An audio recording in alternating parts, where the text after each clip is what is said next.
Welcome, everyone. We are back for another special edition of the Super Millions. Big names, big prizes, and a big guest. We have got season 2, episode 54. My main man, Matt Waxman, will be joining us as a guest today as we queue him up. We are going to be calling the action. Oh, look at that. On cue. People are on point. We got the man in. He's a crusher. You guys may or may not know him, but you should, because he has won WPTs. He's won World Series bracelets. He's won F-tops, this, that, and the other, all the accolades. He's going to provide us some nice analysis and also have a good time. One of my very, very long time, very close friends, Matt Waxman. How are you? I'm doing well, Jeff. Thanks for having me today. I'm looking forward to watching some good poker here. Well, that is what we're going to get, because we have some of the bigger names. We got some recognizable names. I want to dive right into the action and see who we got at this feature table for you today and what we're playing for, and see if you know any of these players. So please, let's jump right into this final table. We will finish it out today. There will be a winner. There will be a new champion of the Super Millions today, and also World Series of Poker Online, GG, happening right now. So if you're looking to play online, this might be a good time to fire in, try to win a bracelet online. I got to ask you, let's start with that. Look at the emojis. People are fired up. See the Elky emojis. I mean, look at this stuff. We got some big names. Who do you recognize here? One stands out to me in particular. A few I do recognize. Who's the guy that you just, I know you know? Yeah, I mean, I know one of these guys, and that's, of course, Anatoly Fotov. He's been playing the live circuit forever. I've seen him for some dinners a couple of times. He's one of the nicest guys you'll meet out there. And I mean, I'm going to try to be unbiased here, but I'd obviously be very happy for him to see him win.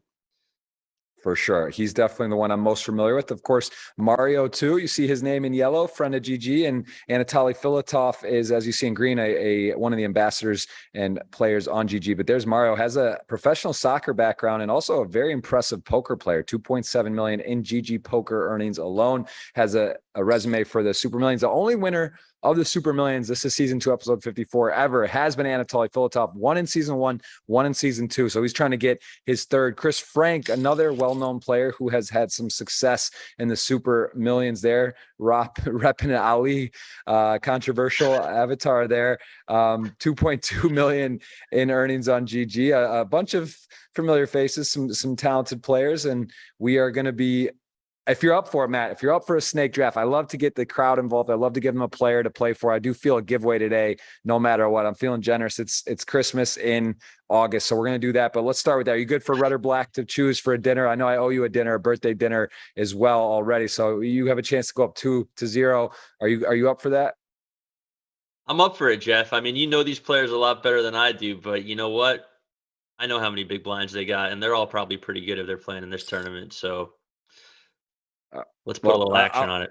Let's get a little action. We'll go for a dinner. We'll start red or black. You get to choose red or black for the next flop. Black. All right, black it is. Next flop, Matt Waxman. Guys, we've been giving away a lot of stuff. I'm feeling at least a $50 giveaway, probably 100, but let's start with that. Let's get those thumbs up if you're enjoying the stream, whatever. If you're enjoying Matt's background, if you're enjoying the commentary, the players, the purple table, whatever it is, hit that thumbs up and I will get you involved here. First of all, though, we got to see a flop, and then we got to pick you a player to sweat with. There's 9 left, 35K guaranteed, over $250,000, Matt. Who would have thought?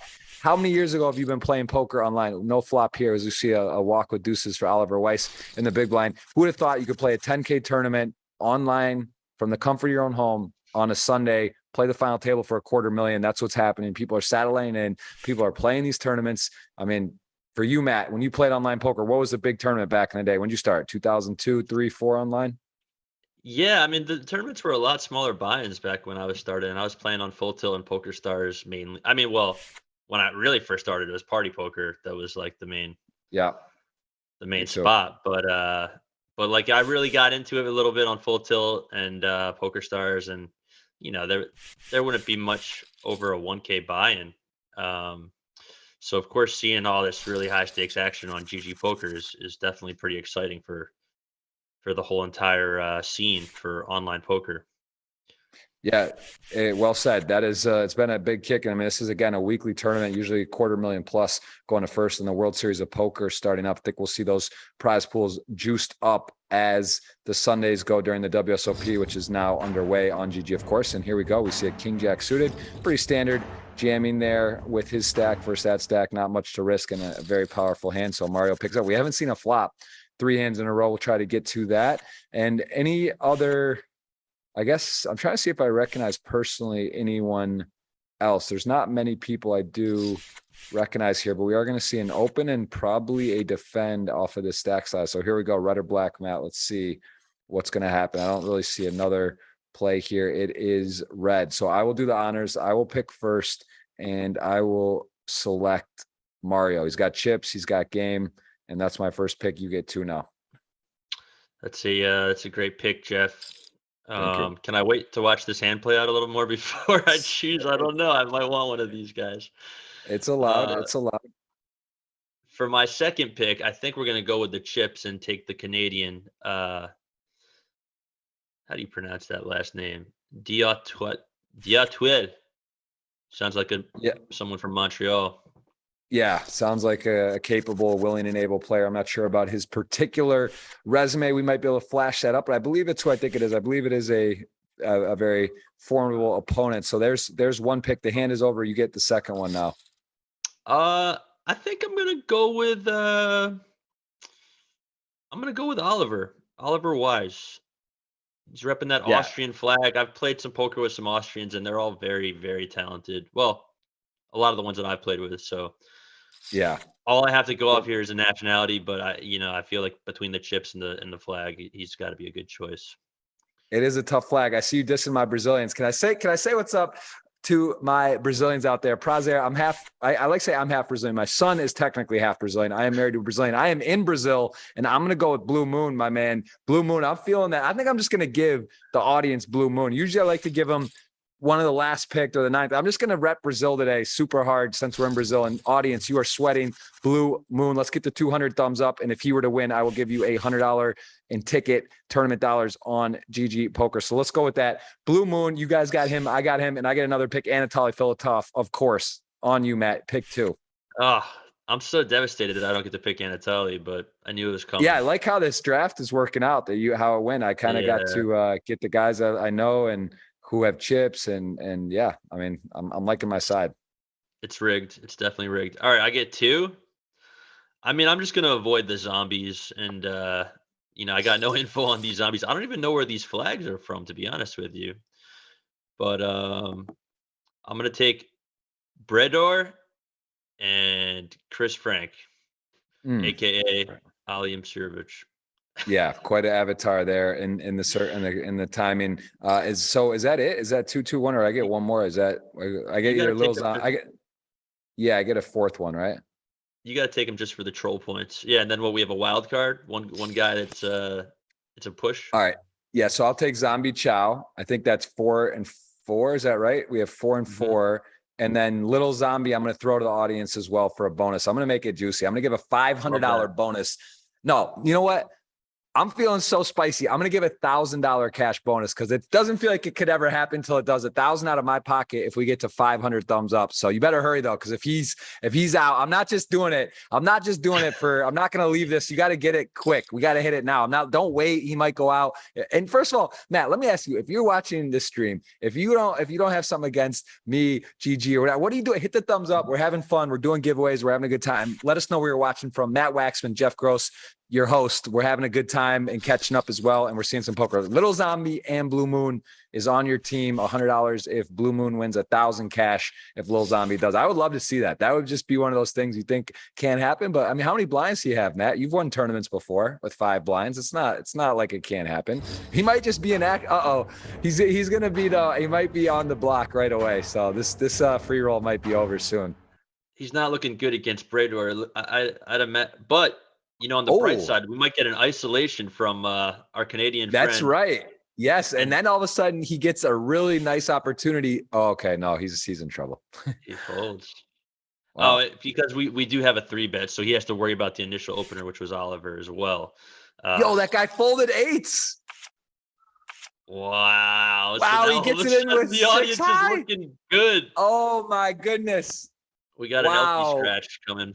He's drawn dead. We got a double for the audience, JG. He's not drawn dead. Could have been a chop. It was 6 high. Could have been a jack ball there, but you're right. He was drawing dead to lose. So That would have been wild, but the audience is alive. Wait, did I say 1,000? Wait, hold on. The theme is Brazil. We're in Brazil. 1,000 reais or $1,000? I got to clarify, but I'll stick with. It's 5-1, but I'm gonna go. I need you guys to hit the thumbs up. If I'm gonna put 1,000 cash, I just got like slightly nervous, not like a lot, but I feel a little bit of like, wow, this could really happen. So you guys have Little Zombie for 1,000 US. You have Blue Moon for $100 tournament ticket on GG. You guys are in action early today. Feeling generous. Got Waxy in the house and a little nervous. So we'll go with USD, 1,000 USD. Good luck, guys. You got to hit the thumbs up though. We need to get to 500 thumbs up for 1,000. We have 13, 14 with myself. I just hit the thumbs up. Let's get moving on that. I can revoke that anytime. There's only 350 on right now. Let's get rocking and rolling. Good luck to everyone playing on GG during the WSOP. I know there's bracelet events going, and what do you think about that, Matt? Bracelet events online. You have a World Series bracelet, maybe two. Am I mistaken? You have two or you have one? No, I just got one, Jeff. Just one. But to be honest with you, don't like, troll me. if you really want to know my take, these are some great tournaments online. There's a lot of action. A lot of people are incentivized to play, chasing a bracelet. But personally, I just want to win one of these bracelet events online so I can tell everyone that it's not a real bracelet, because you're playing online. It's a completely different set of skills required. These are very prestigious events, these bracelet events online, but I just don't like the fact that we're mixing live results with online results, because they're different animals. They're different beasts. You're not looking at people. People aren't looking at you. You're not acting under the pressure. There's some people playing 10 tournaments at once, so you're not getting their full attention. I just feel like they're different events. So that's why personally, I feel that we should separate the two achievements, although they are both very, very impressive feats to accomplish at the poker table. Well said. I like how you call it, how you see it. And to be fair, yeah, theme of NFTs these days, NFT market's a little down, but maybe it could be like an NFT bracelet or a different variety. I agree. It should be respected. It should be credited. It should be noted, but it is very different, right? It's just it's not apples to apples for sure, even though I still think it's actually in a lot of ways could be harder to win an online bracelet in some respects than a live, but it's just a different skill set and a different parameters, as you mentioned. But here we go. 4s to 8s. Everything look good. Raising a call. Anything you feel differently? Phil has got a interesting spot all of a sudden. Yeah, is that his first name, Phil? He's got he picked up a gut shot all of a sudden. It looks like he is gonna do some pot control and check it. And I would anticipate a big bet here from Bredor. He's got just under 2-to-1 size of the pot. I mean, this is a very valuable pot for him. He has an overpair, and he did get checked too. So I'd imagine that he's going to make a wager. There it is. And now here's the decision, right, Jeff? I mean, this is a good spot where he could potentially go for a check raise. He could call here too. I don't like a fold at all. Yeah, so he's just going to call. Yeah.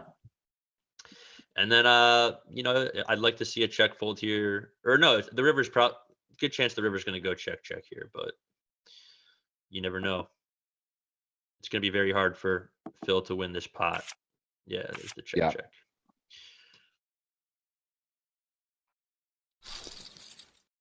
Yeah, that's all right. Very, very, very, very solid start for Bredor. He's played 8s a couple times. Got in a little bit of a tricky spot. Folded that time he got to the river, had the best hand. And here we see Ace King on Ace King crimes, both suited, both tier 1.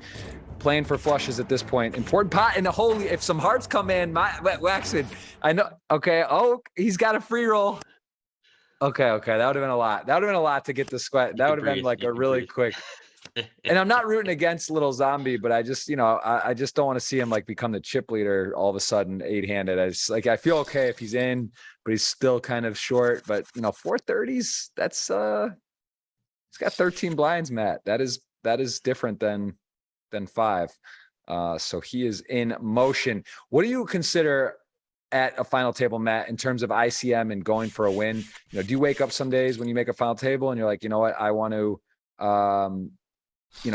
it's like, I want to ladder, I want to go for the win. How do you usually approach final tables, or does it depend on the opponents? Yeah. I don't know. I mean, I think if you're playing right, it should never depend on the opponents per se. You definitely want to adjust your strategy based on what the table's given you.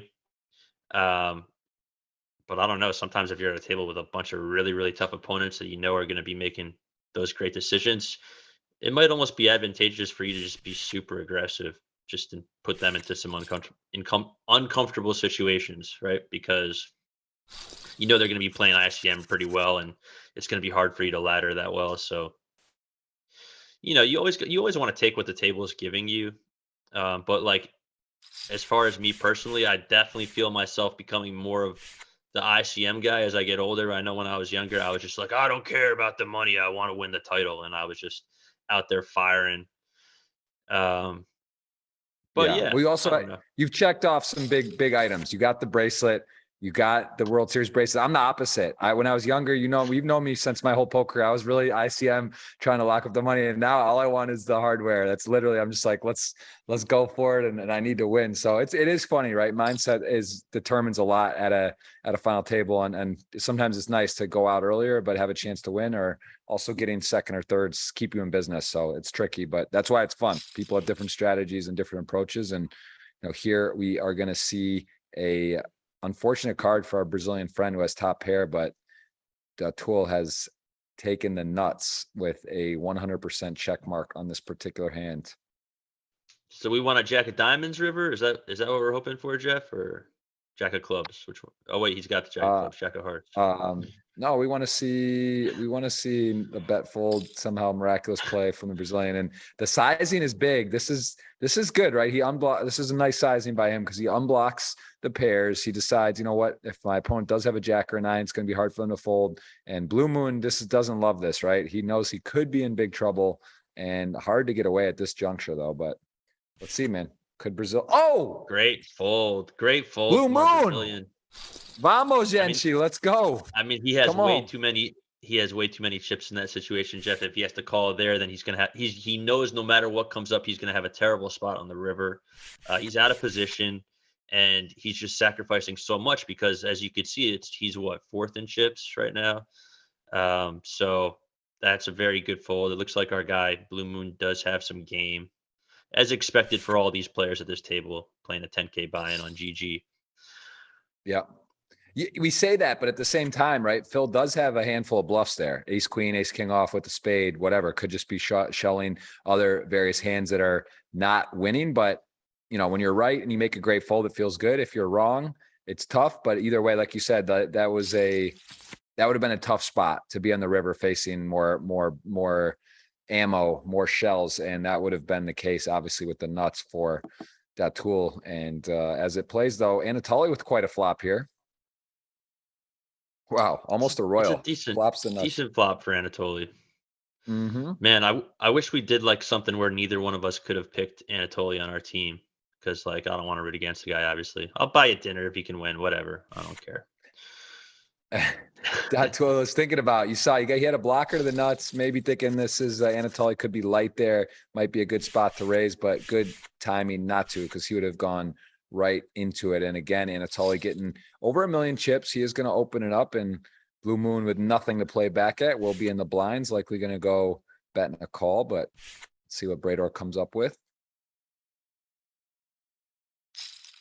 Sometimes we see players take a hand like that, 3-bet, but this stack size is this juncture, not necessarily time to get out of line. And Anatoly with a likely 20-30% bet here. He's got 2 overs and actually goes big. Anatoly's someone who uses bigger sizings, definitely has some solver game and knows how to really put pressure on people. And here, this is one of those spots where maybe a third or quarter pot doesn't get it done, but with that sizing, he does get Brador to let go of the best hand. So well done from Anatoly.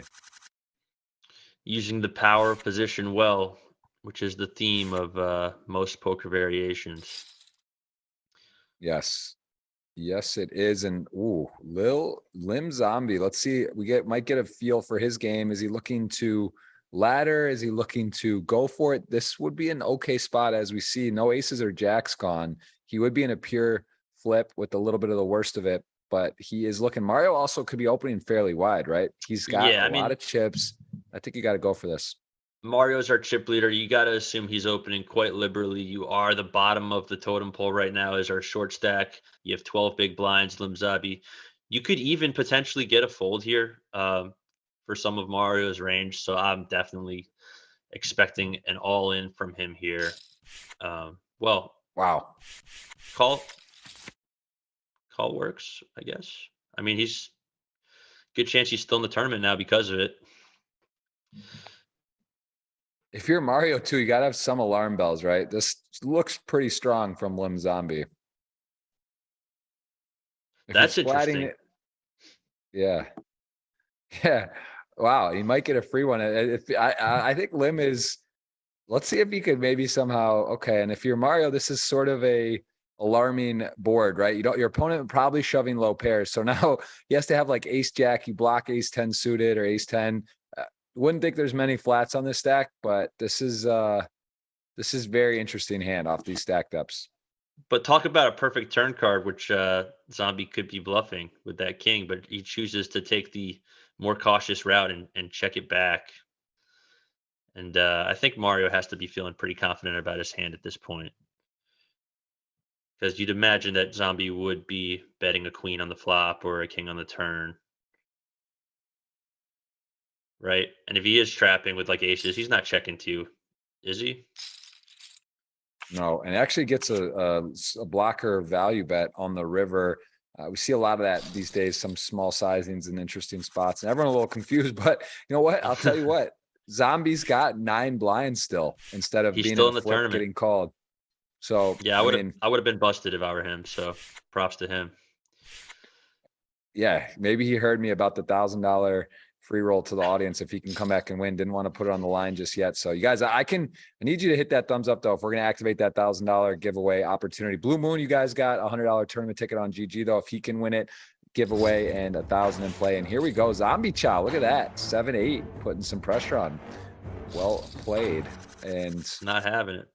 not having it. The risk premium, the lowest. That's something I love talking about. You know, when you're the shortest stack, not a huge deal to go out. Obviously, like your point with Blue Moon, it's a big problem. If you were to get busted there, call a big bet, get shoved on the river, try to, you know, and get knocked out when he was in middle of the pack or above middle of the pack, that would be a big disaster ICM wise to get ninth when you're in fourth or fifth or third, whatever.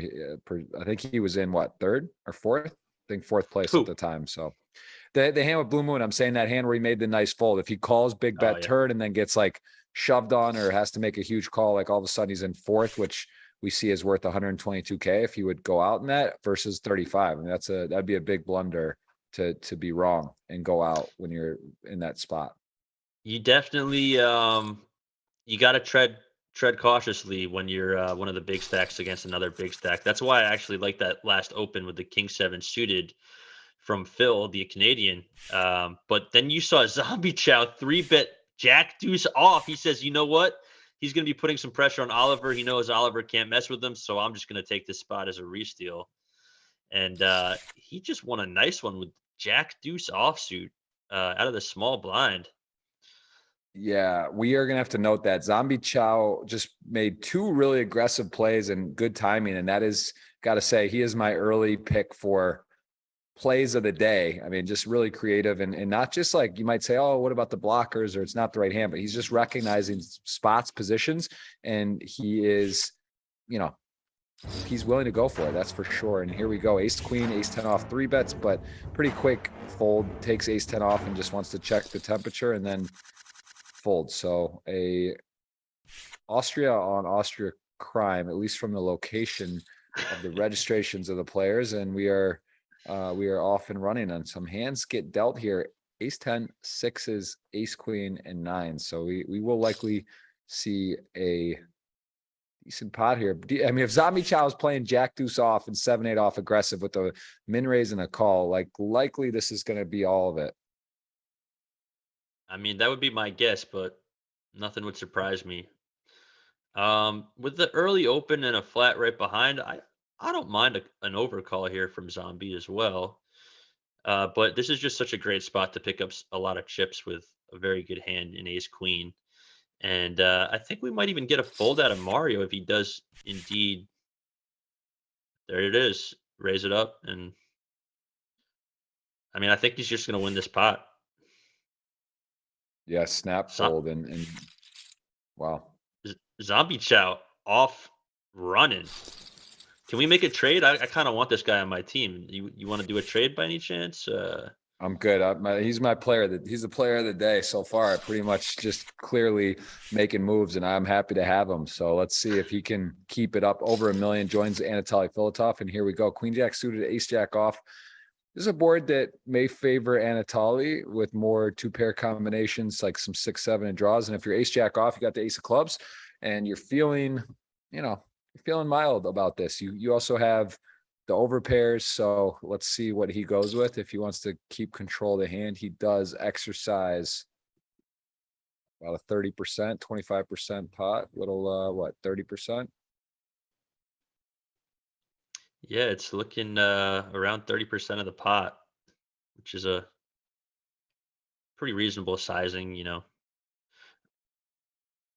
I wouldn't have minded a check back, to be honest with you, but it does give you a lot of maneuverability to bet the flop here, especially with that ace of clubs in your hand.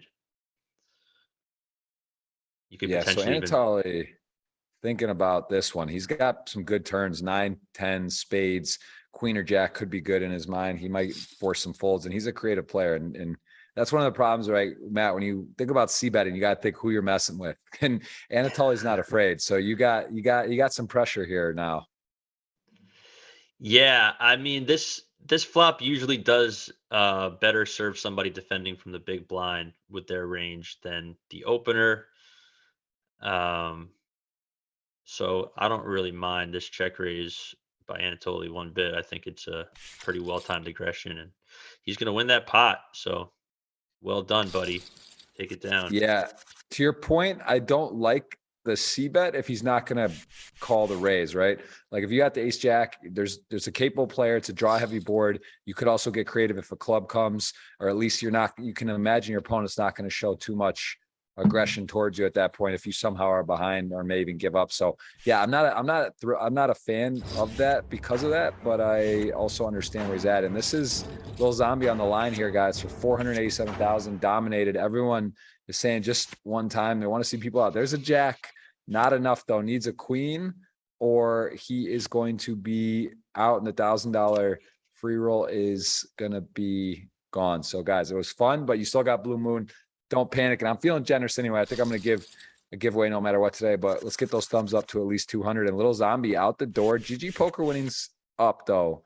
Now up almost to 45 and change with that 35K score. We are 8-handed playing to a winner, and you can see the payouts in the lower right of your screen. It is 256 up top, 8 left. Took a while to lose one, Matt, about almost half an hour.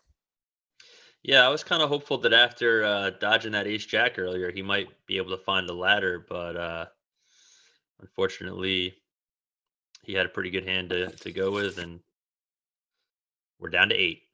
We are down to 8, and we have got, let's see how many people are with us today. This is, again, season 2, episode 54, and we have got already 256 thumbs up. So you guys have qualified already for the $100 ticket if Blue Moon can win. Like I said, I am committed to giving you guys a giveaway today, no matter what, but let's do it. And I see a lot of familiar faces. My man Prenosh in the chat saying hello, Oh, boy. appreciate you. And we have got quite a turn there. Yep. Blue Moon flopped that top pair of kings, was looking pretty good, and Phil ended up turning 3 jacks, and this is not a hand that Blue Moon is going to be able to fold. I mean, if he folds this one, I mean, you got to check call at least once here with the king. There's really so many draws out there.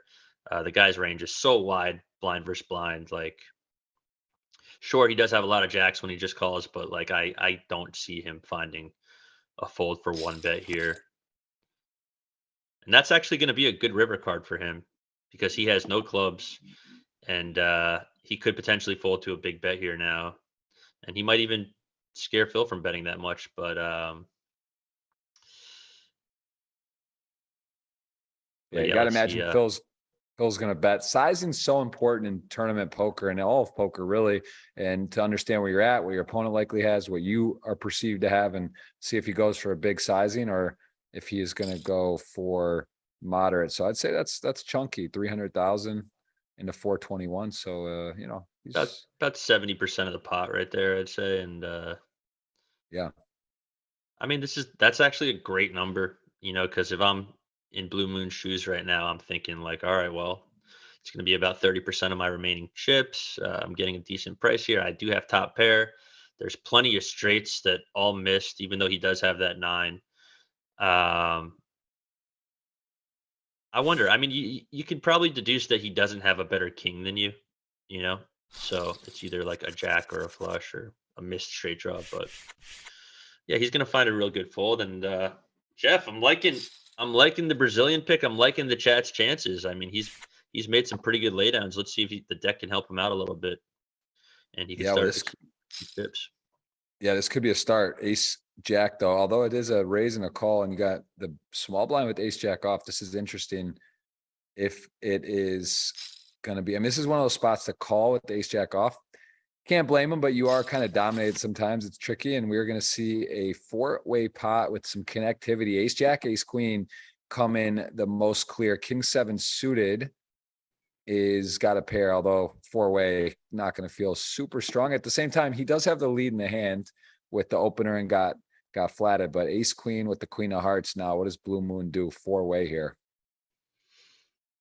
Yeah, had Mario decided to make a continuation bet there, it would have definitely cost Blue Moon some chips from Phil Diatuel. Am I pronouncing that right? I hate to be mispronouncing the name. It's a good But I shot. want Looks good to me. to. Yeah, I think Yeah. Blue Moon could definitely get two streets here with the ace. Phil's hand is super under repped from the small blind. It's a very small bet, and you see Mario get away with not even calling for the backdoor flush or the King 7, which could be good, which he wouldn't know if it necessarily was.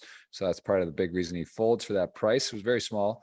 And now Ace Queen, no heart comes, has to believe pretty high up in the range here on what he might do. And I think, he's going to bet more chunky this time. Yeah, Maybe I mean, 250, 270, even something like that. He's played pretty cautiously, but I just can't imagine a check back here. It's just got to believe you have the best hand. no, he's gonna go for a bet and then a shove on the river. I'd expect to see something around like two. I was gonna say 250, 235, which just sets up a real nice shove on the river for like, what would that be, about 635 into 900 or 75%. so? Yeah, yeah. So that this is a tricky spot, but I mean, it's hard. It's gonna be hard to fold here. You have, Oh, oh my goodness. That's just so unfortunate. I mean, maybe Brazil. maybe it might go check, Jeff. That's possible, Could he but check to hope he slams in a bluff, or is this too high up I and you're think you afraid of gotta check I back? think you gotta just donk shove here, which means that you change the course of action and you just lead all in. Um, because yeah, there he goes. Blue The Moon's reason been you do asked. that, the Yeah, go reason that ahead. you that I love a shove here is because you want to get value for your hand. You're never folding to their shove at this point when you make two pair. So by going all in, it stops him from checking back a hand like ace queen, ace 10. And it makes your hand look like a potential like missed heart draw or something along those lines. So that you could potentially still get paid off by the ace queen. It's going to be really hard to fold ace queen here if you're Blue Moon. I'll tell you what, I Blue mean, Moon's made some really impressively good, tight-ish decisions, but this is asking a lot. And what a ridiculous river for him. Unless a jack comes, like he's just getting to show this down, even if he doesn't get to value bet some cards. But this guy is, cheers. Bravo, man. Bravo from Blue Moon. Wow. Jeff, these guys are Wow. making me rethink my career as a professional poker player, to be honest with you, because I'm seeing some world class folds here by these guys, and if I got to Yeah. play How against many? these people, man, I mean, come on. Yeah. How are you getting value? I mean, how many times are we, are you in that spot? And it's just like, man, that's a big fold. That's impressive. Also interesting to note, let's see if Blue Moon gets rewarded for his patience, kind of dodging a couple times where he could easily be out. So let's see if he's able to ladder up and maybe get back in the game. You guys do have him for $100 ticket on GG tournament dollars if he can come back and win. And if he doesn't, don't worry, I got something for you no matter what. And Zombie Chow getting put the pressure on, and Anatoly finds a suited Broadway, king queen suited, and put Zombie Chow, who is not liking as much when the aggressor is at him, right? He's been aggressive, picked up a lot of pots. This time king queen forces the fold from a slightly better ace 10 hand. Yeah, absolutely. I mean, going back to that blue moon hand, I mean, the only thing that he has at that point with one pair with the ace queen is just he's got a bluff catcher, with his one pair, but it is a pretty good bluff catcher. And I guess you could say that like Phil is never really going to go for value with ace 10 there, or ace 9, or bluff with it. So I don't know, maybe if you put his range on miss hearts and you have the queen of hearts, then perhaps you could. It is folding isn't as hard as I'd presumed, but Yeah. nonetheless, we got some high level poker being played today, Jeff. Yeah, I'm liking it. And I'll tell you what, man, this guy Zombie Chow is relentless on the small blind. Note to self, Zombie Chow 3-bets out of the small blind, like literally with any two. And this time it's not going to work. He's running into it. Oh man.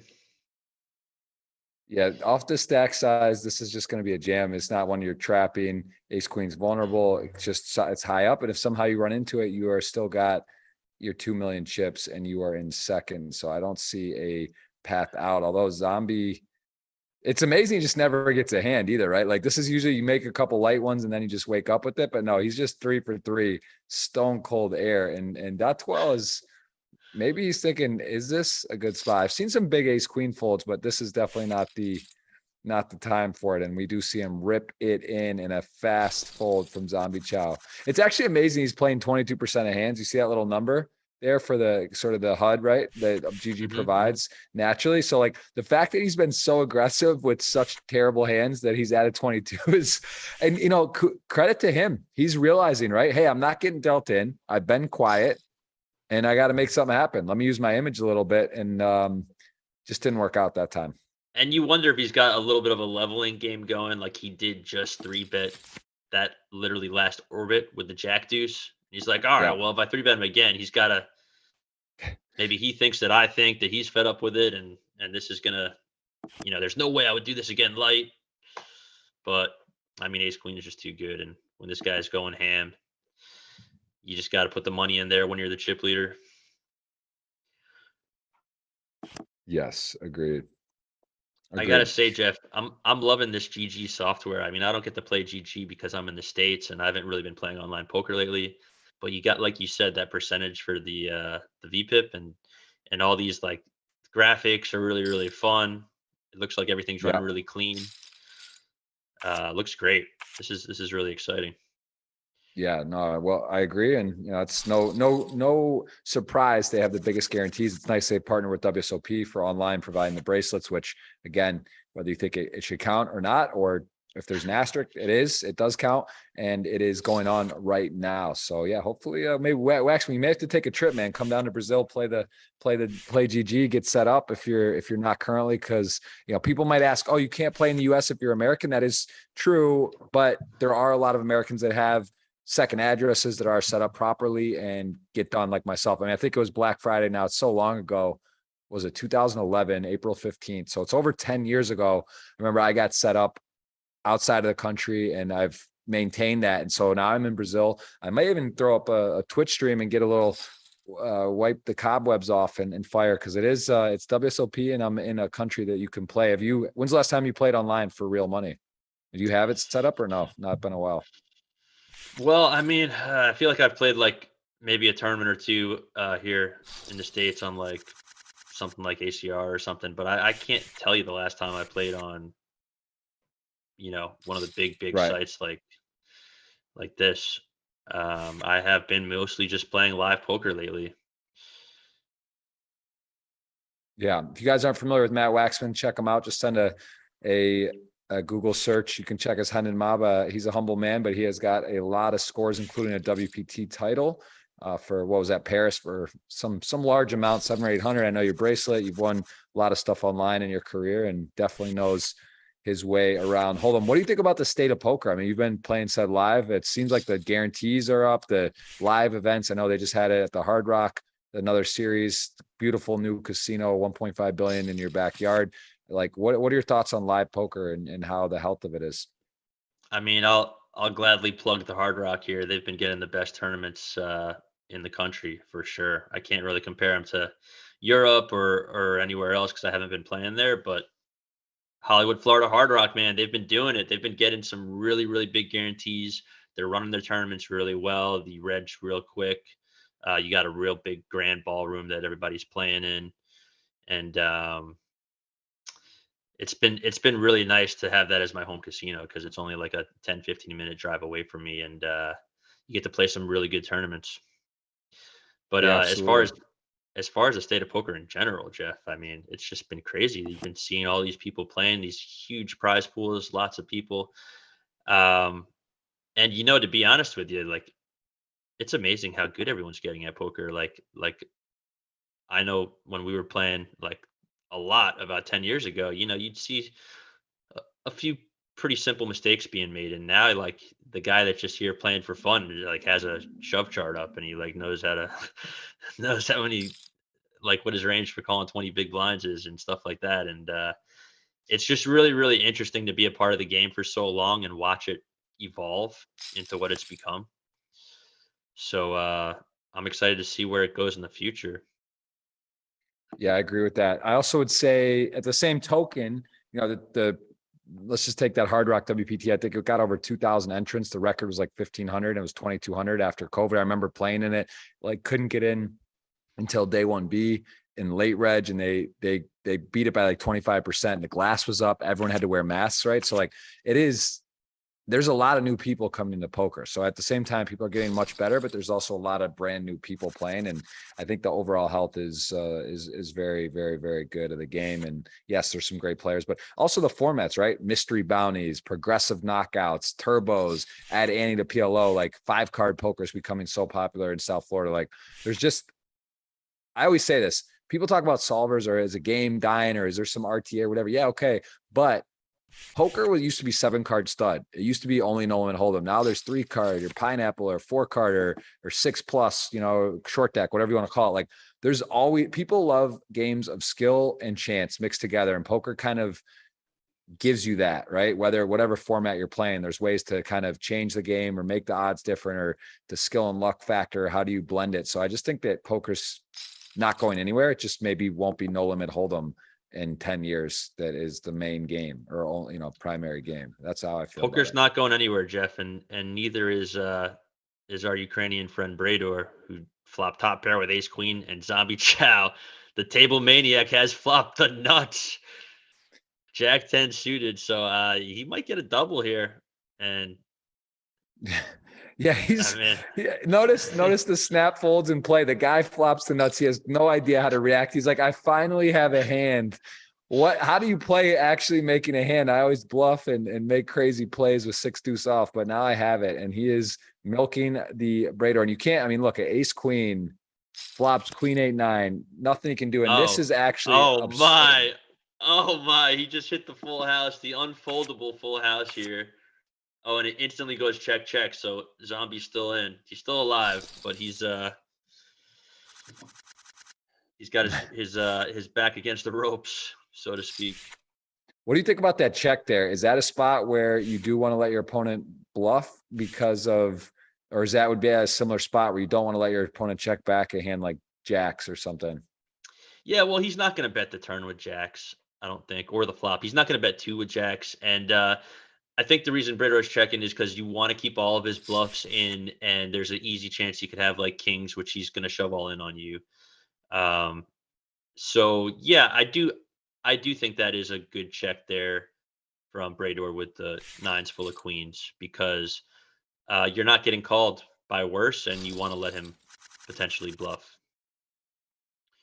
Okay, Yeah, I like it. Yeah. but that is just a brutal run out. I mean, what were his chances of winning that on the flop? He had a pair of queens. He could have hit running diamonds, but Zombie just flops the absolute nuts. The nuts straight with Jack 10. He had to be under 5% there, right? It had to be something. Yeah, it was, Something it was a small. runner, and that's usually right in that 4 to 5% range. And Blue Moon now with jacks, and we could see a audience Oh sweat. yeah. You guys, I mean, man, are we really going to be at risk to go 9-8 on the free roll sort of giveaway? This is tough. This is interesting. I mean, if the money doesn't go in here, I don't know what to think, Jeff. Like these two guys got to get it in here. Jack's ace king.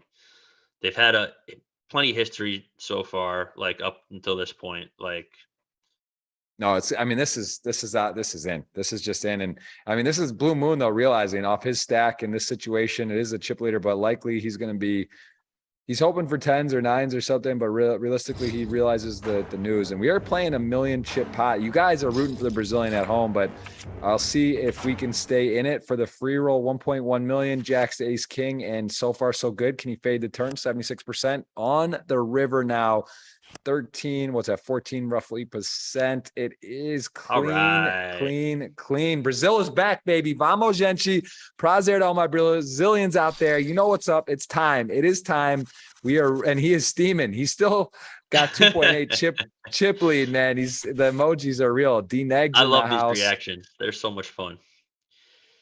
It is good. I'm happy to see Blue Moon still in. He's been making some great laydowns. There's some justice there that he's allowed to win that flip. You know, I really want to see this guy go a little bit further. Yes. Yeah, all of a sudden we're down to 8. Some tough players. Chris Frank, Oliver Weiss are known. We see Zombie Chow, who's really been giving people hell. He's been putting the pressure on in a wide variety of hands. And Blue Moon playing great. Anatoly Filatov, your GG fellow ambassador representative, and he is chipped up as well and up to 1.3 million. So yeah, we've seen a lot of play, a lot of talent. And actually, I got to give a shout out to Sergio Edu, who was a guest on the show a few weeks back. He just won the Hard Rock main event. So a little booth magic, Matt. I wish I got you on before. You know, I warmed you up for the events, but I think there's a lot of stuff. There are a lot of tournaments live, right? Do you ever feel that way when you do commentary? I know you've done WSOP, you've done a variety of shows and things. Do you ever feel like it's sort of like a forced study session in a way? Is this a way you like to watch and study poker in general, or not in your free time? Are you not watching reviews of tournaments? You know, I'm not watching enough to be honest with you, Jeff. But now that you mention it, I did commentary for the WPT back in like March or April of 2018, and then I went to Vegas and shipped the Tournament of Champions. So like maybe I got to start commentating more. Maybe, hey, what are you doing before the World Series main event in 2023? You need a Yeah, guest by any chance? you want to lock in a repeat guest? We got Pappy Van Winkle in the chat. We got Matt calling out his shows. It's smart. I'm telling you, man. There's something about booth magic. It just sort of puts you in the mood. You get to see what's fresh, what's current, and you know we have seen some world class folds here. Some really interesting plays to start. What's up, Pappy? Good to see you. Oh my, we got a couple of aces. He's gonna get some action here. Oh boy. Ooh, this could be a big pot. Yeah, and this is like a perfect spot to check raise with this hand if you are Phil Diatwell. I mean, you know, if Oliver's just continuation betting like some overcards here, you just get fold so often. If he has a hand like aces, you have a chance to make a flush. Wow. And there it is. He hits the flush, but Oliver's not dead yet. He can hit one more heart. He does have that ace of hearts in his hand, but I mean, money's going in. Money is going in here, Jeff. Okay, so he bets a quarter pot. So if you're Oliver and you have the nut blocker and aces, you still feel okay here, but a little concerning. At the same time, that sizing is sort of like, well, how strong could he be? This is a very interesting hand. Yeah, I mean, I guess like some merit to this sizing is like maybe he could be like putting out sort of a pro bet that he anticipates like just bombing the river with, and keeping like some silly hands in like ace queen with the queen of hearts or something like that. I don't know. I mean, I you got to see a big bet here if you're Phil. Otherwise, I would have much preferred a check on the turn. Yeah, this could be over bet or even like pot, right? Just like maybe he has Yeah. He's putting in It's over gonna be, 400 here. He's got to be putting in over 400. If he puts in 800, I wouldn't even be surprised. But like, yeah, this could be the full Shalata here for a big, big bet. Yeah, your opponent could have it easily ace jack, could have an overpair, could have exactly this is like best case scenario. I mean, it's yeah. And like another thing is like if he were to just shove 250% pot or something like that, Oliver has that ace of hearts. So he's like, all right, well, he's not nutted. He doesn't have the absolute nuts here. Like it's it's just so sick though. Yeah, and then you start thinking like he could have queen 10 suited that's not hearts. He could have king queen. Does he have king queen off though? Right with the heart? Like does he play it like this? Does he flat king queen in the small blind? It's maybe more suited combos or pairs. You know, you lose to a lot of stuff. But yeah, you I do have don't know. that I key mean, card. this is a tricky spot. You got to think from his range from the small blind. I don't know if he's going to check call the flop out of position with queen 10 like that. That might be a little loose. Does he ever shove here? Or is that just insane with the ace Who, of hearts and your Oliver? opponent? Yeah, for 600 more in that Nah. size pot. You can't, right? You're not getting Uh, queen 10 or queen high or king high hearts to fold, most likely. maybe I don't. I mean, I haven't really thought about that, but if I have this hand, I'm thinking call or fold. You know, Right. Yeah, I'm never me turning too. aces into a bluff. If he bet like 350, then now like we have a better bluff because you get to really price him out. You get to put in an extra million. You get to Right. put him in a tough spot that maybe he'll fold a set with, like because that's the hand that you're trying to make fold in that situation. But like, I don't know, you got the chip leader here, and you got a hand that is such a good bluff catcher that you don't. I don't know if you need to get that fancy, but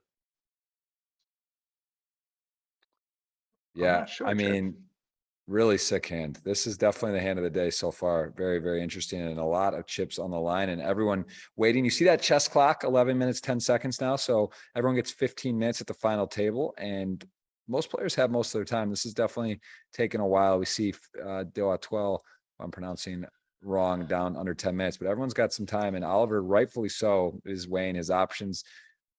It's always sick if you see someone tank forever and raise, which so I think we're not going to see that, but that would be a very interesting spot. And I think with Phil's exact hand, though, he just not. It's asking a lot to make King 6 then second nuts fold, so that wouldn't work. And I I don't think mean, he is doing that. yeah, Jeff, this is just such a gross spot for Oliver here when you have two aces because like, what is he check calling the flop, then leading the heart on the turn? Like he's just saying like flush, flush, flush.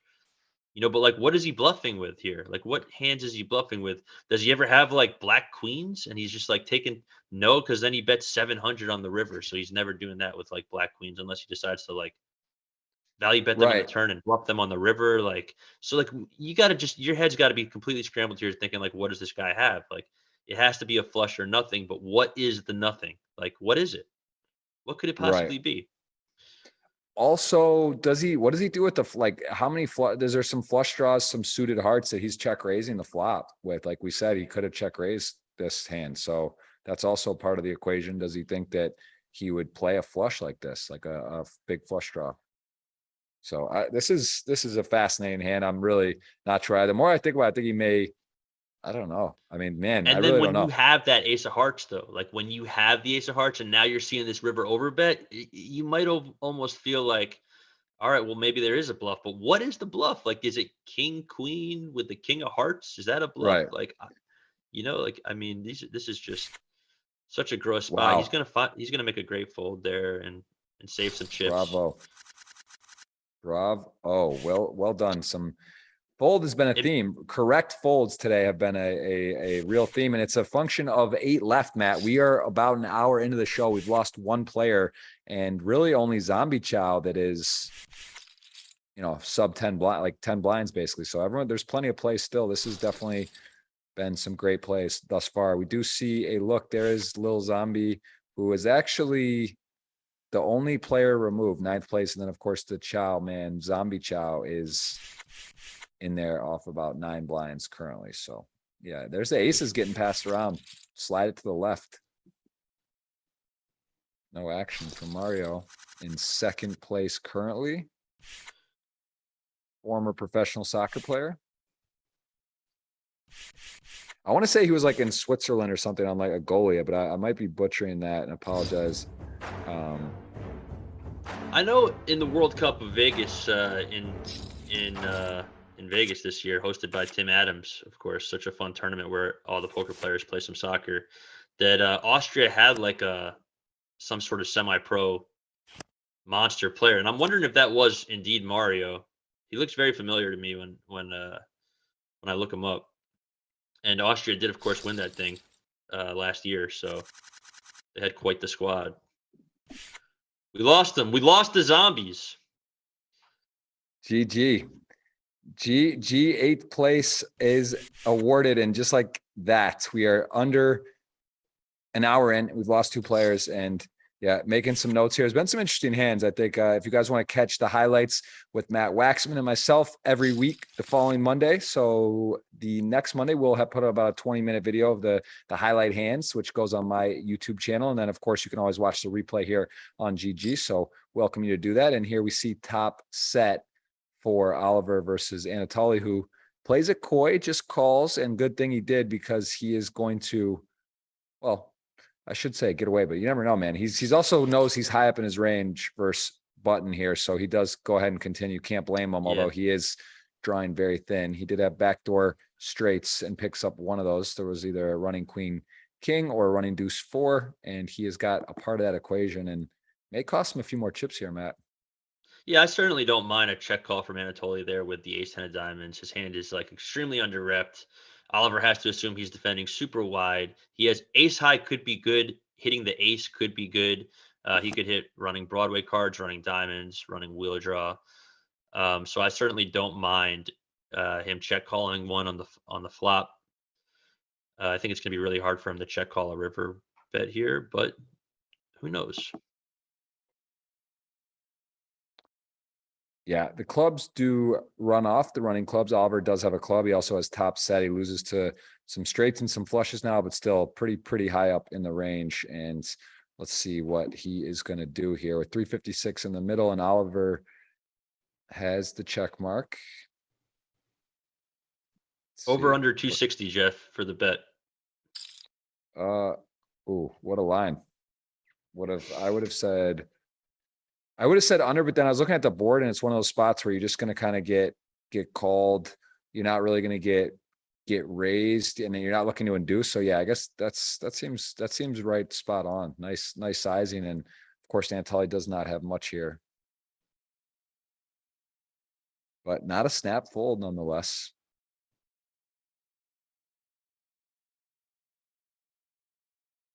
Yeah, I mean, there's certainly some bluffs that Oliver could have, and you'd imagine that he'd opening the button pretty wide, but ultimately, you just got ace high here.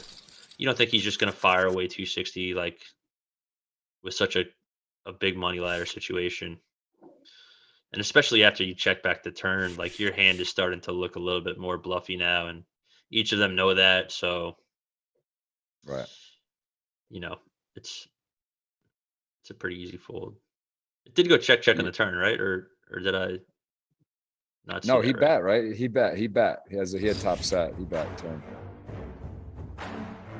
Almost positive. And we see a shove here into these 25 blind stacks with 5. So Mario's saying, I don't want to raise, get 3-bet or shoved on, or even get called and then have to play a pot. I'm just going to put ICM pressure and pick up. Probably have the best hand. If somehow I get in a flip or a 4-1, it's, not out of the tournament. So again, when you're playing a tournament, different stack sizes, different situations, different junctures of the tournament, you got to have the arsenal, got to know what to do when. And I mean, how many times this happens, especially as you mentioned earlier, people are playing 8 tables, 4 tables, maybe miss spots, don't play, aren't thinking about the exact situation, and don't play to the best of their ability in a given spot. But they're well done, well executed, and picks up a pot on the button, Mario, with the pair of 5s.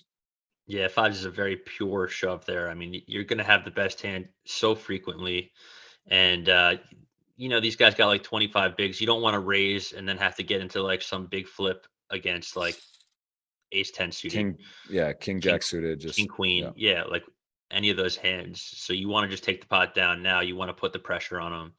And like this isn't the easiest hand to play after the flop. I mean, all you got is fives. If you don't hit a set, like it's definitely going to be like really, really hard to play that hand comfortably. Whereas if you have a hand like King Queen on the button or something along those lines, or then you could just flop top pair so frequently and then put a lot more chips in, you know, without a lot of trouble. Yeah.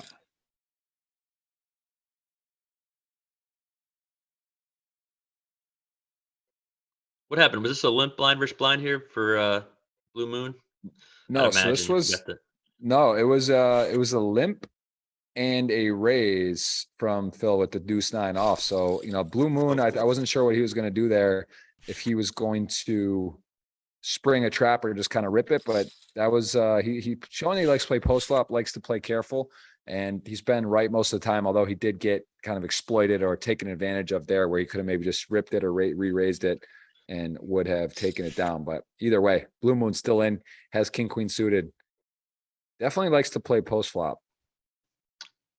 I would have loved to see a limp and then an all in there from Blue Moon. I mean, you have to assume that Phil is going to be raising quite liberally there as the chip leader, and he's only got, he's in the bottom three of chips. I feel like it's a good spot to pick up a lot of chips. You don't want to like take a flop out of position with ace nine off.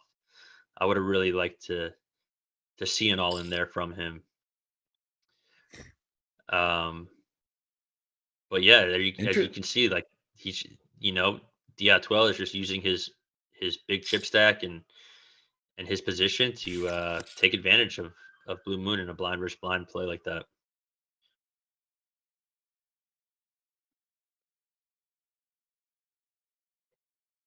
And this one goes back to what we were talking about with fives post flop earlier. You got those fives, king and a jack are up there. It's a really tricky situation to play this hand, and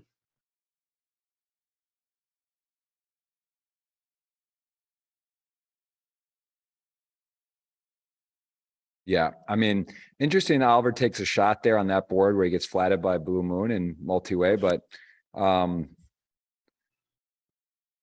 yeah.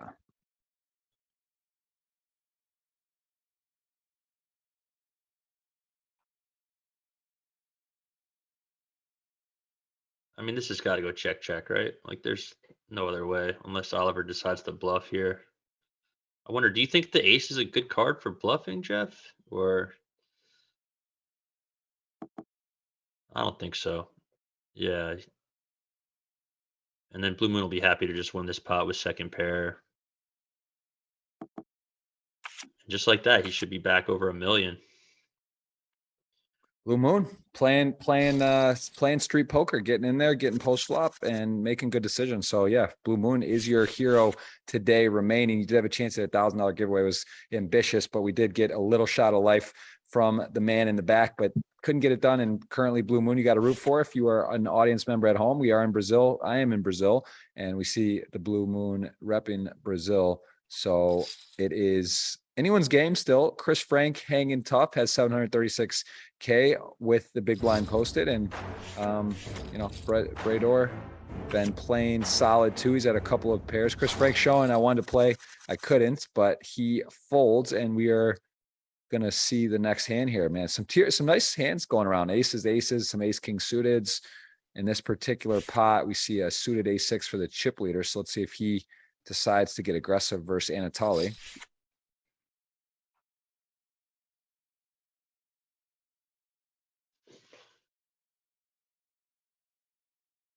I think if Anatoly had like a few 100,000 more chips, that it would be more likely to see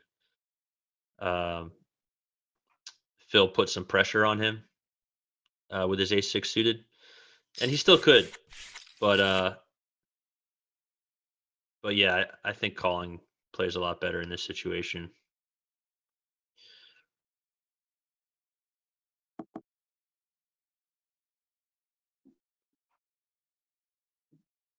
Yeah, well, ace king suited, ace-6 suited. The spades have arrived, and he has got all of a sudden, it's a little bit uncomfortable, right? It's one of those things about post flop, about position, where you get to see it right here. It turns from a great situation when you get the tier 1 ranked ace king suited, very powerful hand, and all of a sudden that board looks a little scary. Now you're to a flop. Low pairs are ahead of you. There's spades you got to worry about. Jack X has you basically drawing for mercy, and there is also the chance you have the best hand though still, which he does. So tricky hand. These are fun. Yeah, this is an easy check call, I think, for Anatoly. I don't think it would be good to be check folding for a quarter pot here with the ace king suited. You got to assume that a lot of the hands that Phil is going to be betting here are like pocket pairs under jacks when he just calls pre-flop. And then of course you could have spades like he does now, and he could certainly have plenty of jacks in his range. So like Anatoly could certainly now like check fold to a 2/3 size pot bet. But as far as the flop, you're just going to check call. And then on top of that, Anatoly could even be check calling with jacks or even queens plus in this situation. So his range is certainly protected here.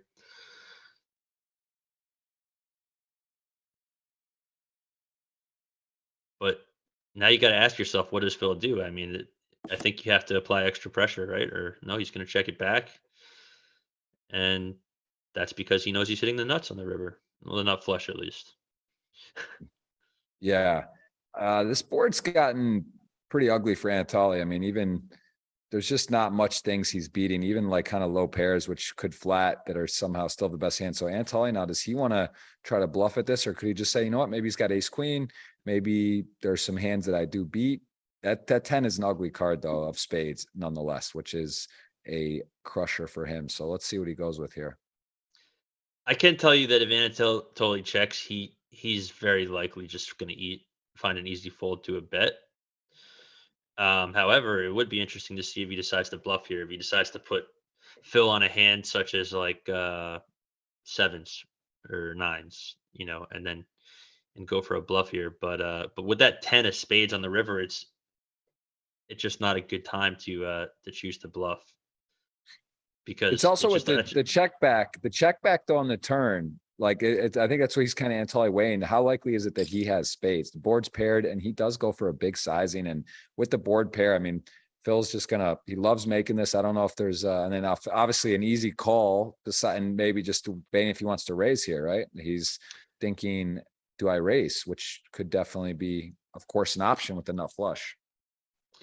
Yeah, I mean, I think he's just gonna call here because I mean Anatoly's got to be pretty polarized here. Like you got to ask yourself, is he making this bet with aces or kings for 320?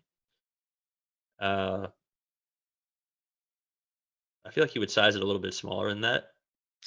But then again, yeah, he's just gonna call because like Anatoly either has a bluff or full house. I guess he could have like king high spades potentially, but you got to assume he's going to be betting the flop with those kinds of hands, right? Like he has the lead in the hand. He picks up like king queen of spades is just going to be betting that flop so frequently. Yeah, so big pot, first to 4 million. Phil D'Atoile is over, and here we go with tens and ace jack. This is likely just going to be shove call, and Chris Frank is going to be at risk, or our 7th place finisher. I just think that ace jack is so big here. The stack size he's covering. This is just pretty standard shove call, and we're going to see 5. There it is. Before we could even talk about it, it's in the middle. And it is a big pot for everyone involved. Ace jack needs help now after the flop. Doesn't get it on the turn. Everyone's looking at what will that river be. It is not a change, and it is a double for Chris Frank. Again, look at this Austria row here. These boys may know each other, three in a row at the 10K Super Millions, and they all got about the same stack, Matt. Look at that. 1.4, 1.6, 1.7 at 40K big blind. Anatoly Filatov is likely getting jammed. Let's see, 500. No, how much is that? Yeah, king high, small blind, big blind. Anatoly, though, the shortest. He does have the lowest risk premium. And Mario finds a way to just call and may get away here unscathed, which is impressive. It's very different if we had a couple short stacks, right? You could just see a jam. But now, knowing that Anatoly is sort of incentivized to gamble, king 3 off isn't just like a fist pound shove. Let's see what for Mario, at least. Obviously for Anatoly it is. And look at this. Well done from Mario. Yeah, I mean Anatoly did have over 15 big blinds there, so it would be quite costly for Mario to double him up there. I wonder if that is a shove. It's definitely got to be a mixed strategy there. And it turns out with this option, he most likely saved himself a great deal of chips by just limping in with the king three.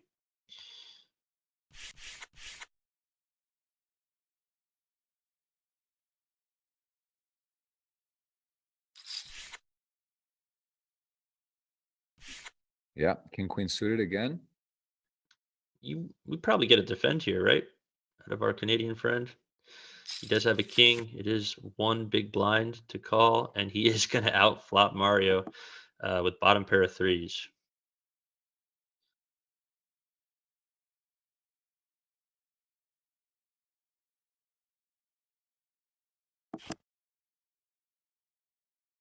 Yeah, king three, king queen suited.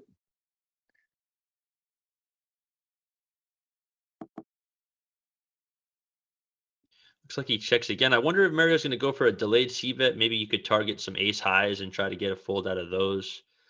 You could try to represent some sort of 10 easily by opening from the cutoff. Looks like it's going to go check, check. So at this point, Phil is probably feeling really good about his pair of threes. And he's probably not going to go for, yeah, he probably won't go for value here. He'll probably just check it one more time and feel very confident that he's winning the hand. I don't expect to see Mario put any more chips in this pot, though. Oh, he is going to go for some value. Would you look at that? I mean, now you could even think about calling here if you're Mario, right? Like, there's plenty of hands that defend the big blind and Yeah, are going to bluff this river, but nope. yeah, there is. Once Yeah, there's a again, ton. all these guys are just way better than me, right? Like I'm looking at the cards and I'm saying call, and they're all just finding some great folds all day. That's why these guys make this final table, Jeff. They're just playing so well. Yeah,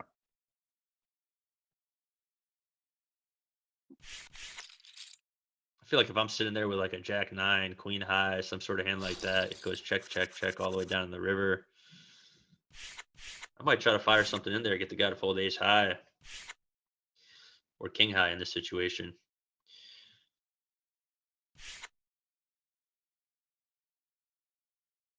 yeah. I am.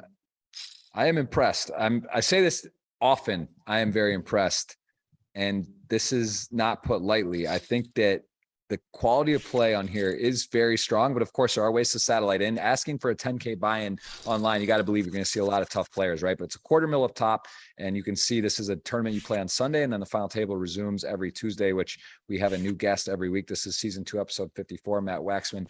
I'm Jeff Gross, and we are going to play to a winner. Quarter mil sounds nice for a 10K buy, especially if you get in on a satellite for 100 or 500 or 1,000, the ROI starts getting pretty spicy, but no slouches here right now, Matt. Everyone playing a high level, too close to call. Stacks are pretty jumbled up. And of course, the Canadian has got a healthy lead, but a lot of poker to play still. That was an interesting hand right there, Jeff. Mario folded pocket fives under the gun. And then our chip leader opened up the jack eight, and then you saw Brador, who is the short. Oh no, he's second shortest after Anatoly.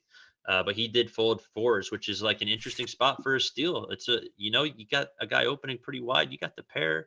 You get to pick up a good amount of chips right now by going all in, but he had too many chips, I guess, with around 25 big blinds. So he just folded those fours on the button. I like that fold from Mario under the gun with the fives, but I thought that that there's some good opportunity there to go for a re-steal with those fours from Bador.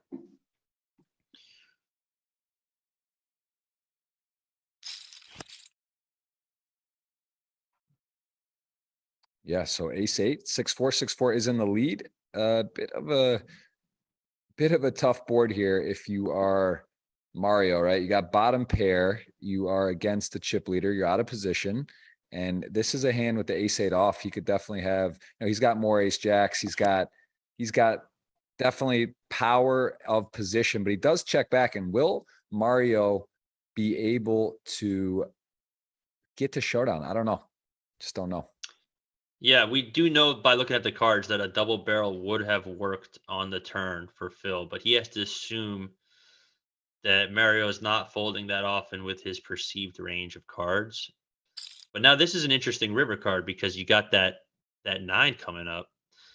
And it looks like Mario's going to turn his hand into a bluff, even though he did have the best hand by betting about 2/3 pot on the river. But that's a great bet right there, because if he checks, Phil is going to fire something, and he's put in a impossible spot with bottom pair. So he elected to turn his bottom pair into the bluff because he knows that Phil knows that he's got more straights at this point than him, and he's going to take down a nice pot there.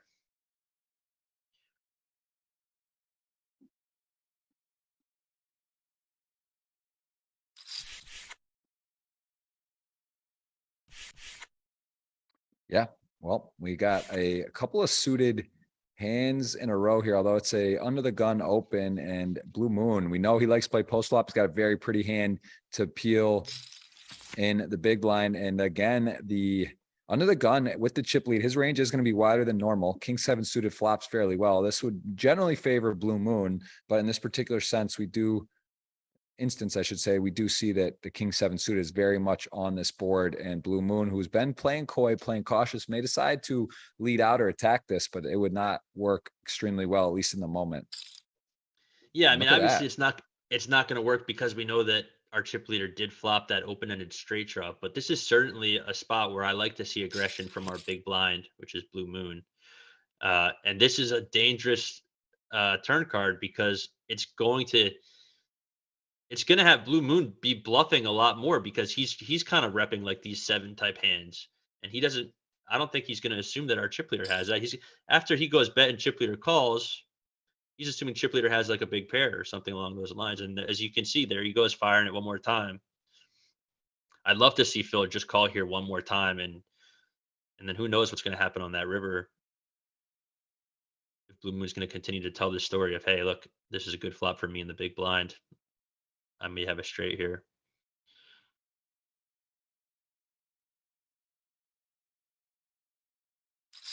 I love these time banks, by the way, Jeff. Like giving everybody 15 minutes to act on their hands rather than this typical 20-second thing. Like it's so fair because everyone has the exact same amount of time, and they get plenty of time to think.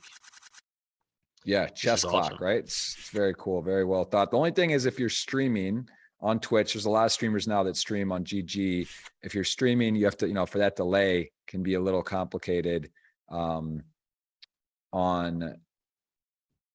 that, but whatever, you can set a longer delay if you make a final table or cut your stream, but it is very cool. And, they, a lot of thought, there's sweet at the end. You get to like, based on your chip size, your chip stack, you get to shuffle for the final table seat position and pick where to sit. It's pretty interesting features and functionality. And I love that purple table. The neon just pops, just feels like you're at a final table. And that is what it is. It is a 10K Super Millions final table. And here we go. Chip leader on a middling stack in Mario. This is one of those tricky spots where you could be getting played back at light.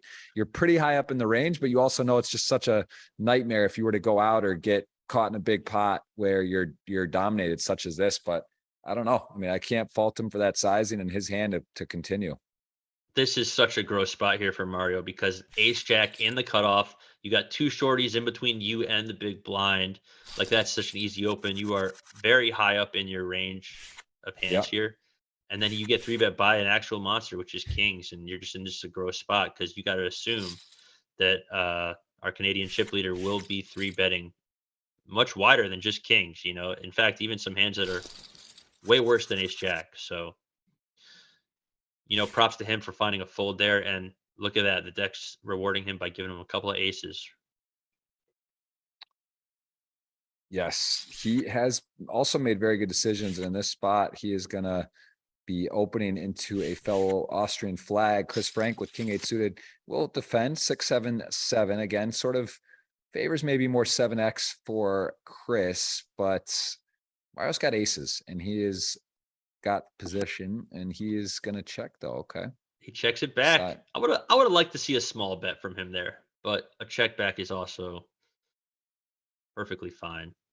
Let's see if Chris decides to take this as a green light to start betting. He did turn an open into straight draw, so he now does have equity against these aces.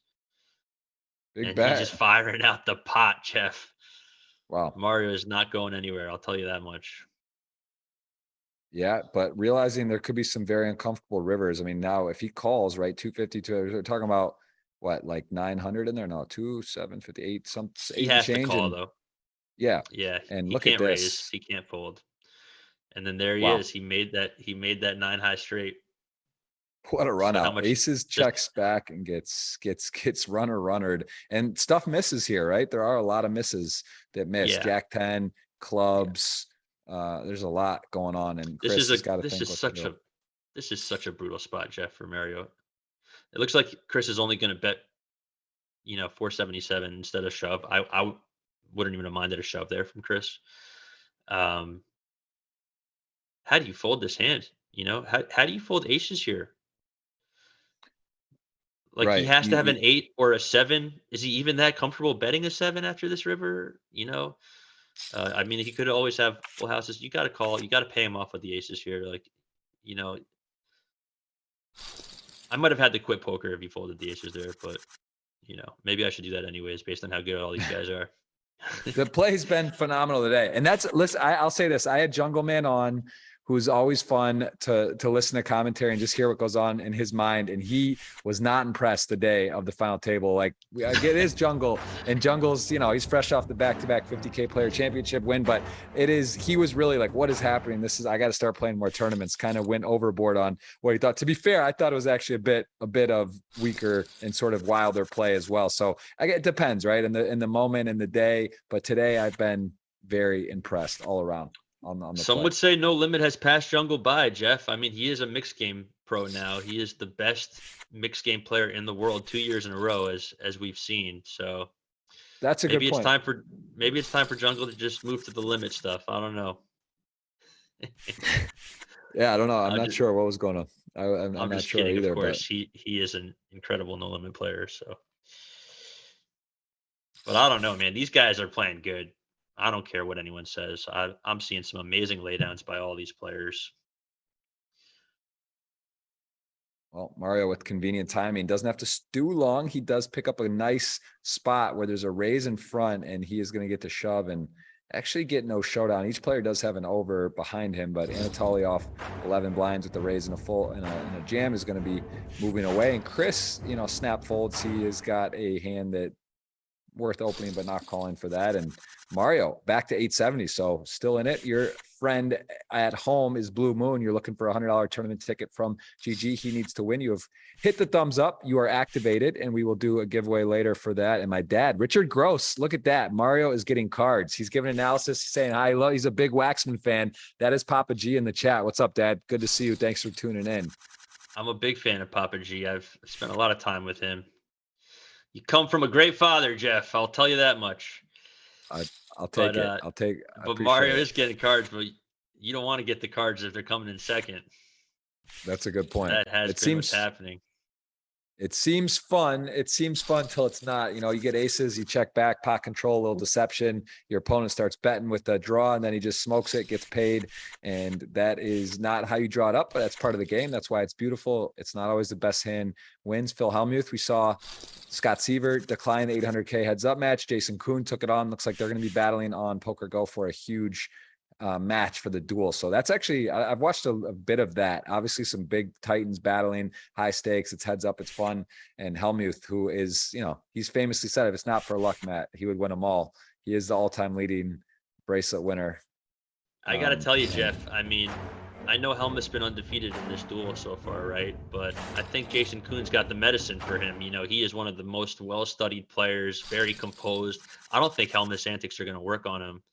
I think he's going to grind him down, and I like Kuhn's chances of winning this match. But who cares what I think, right? I'm with you. I think, I think he did lose one to Durr though, along the way. Did he?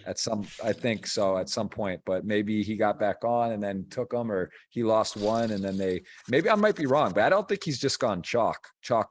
He had Antonio, got him pretty good. He got who Antonio, else? He played Negranu. Yeah. And those guys, those guys take he it. played Nick Wright, right? Yeah. Who is just, there was one other guy that he kind of blew up at, right? They played something, the gentleman that kind of made him lose his mind. But that was a side tournament. Yeah. That wasn't the official duel. You're right. Yeah. I tell you what, Jeff, these pots are getting big. We got 117,000 in the pot blind before anyone even opens the hand. The min raise is 100,000, so we got over 200,000 being added to a stack just from a 3-bet shove. And I'm expecting to see a lot of carnage coming up in the next few hands. Yeah, it's coming. It's coming to Theater New Year. There is stacks getting shorter, blinds are going up, and there is one massive chip leader. And we really haven't seen this where the chip leaders separate so much and gotten to just take complete control, with this many players left. And this is still Chris Frank's keeping them honest. He can't just start shoving, putting people in the bin here. But this is an interesting turn card for the situation. We got a 9 high flush draw, no pair versus 8-3 and a pair. And Anatoly's getting low on blinds to maneuver here, but he does take his equity check back, and Mario's got a winner if he can get to a river.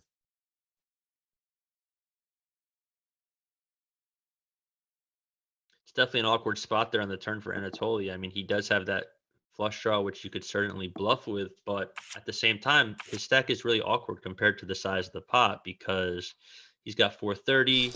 There's 140 in there. Like, so what do you do if you bet and then you get shoved on? You have to fold. You can't like shove 3x pot. So, it's just a spot where you kind of have to check back. Had Mario bet though, then Anatoly could have bluffed and shoved all in and maybe taken that one down. But as the cards played out, it just seems that he kind of had his hands tied there. So, all right, Jeff, I'm willing to offer you a trade. I have the top four. I have the top 4 stacks right now. Or wait, no, Mario just passed Brador. But I really want my guy Anatoly on my team. So like I'm thinking, what if I give you a guy with twice as many chips as him? You want Brador?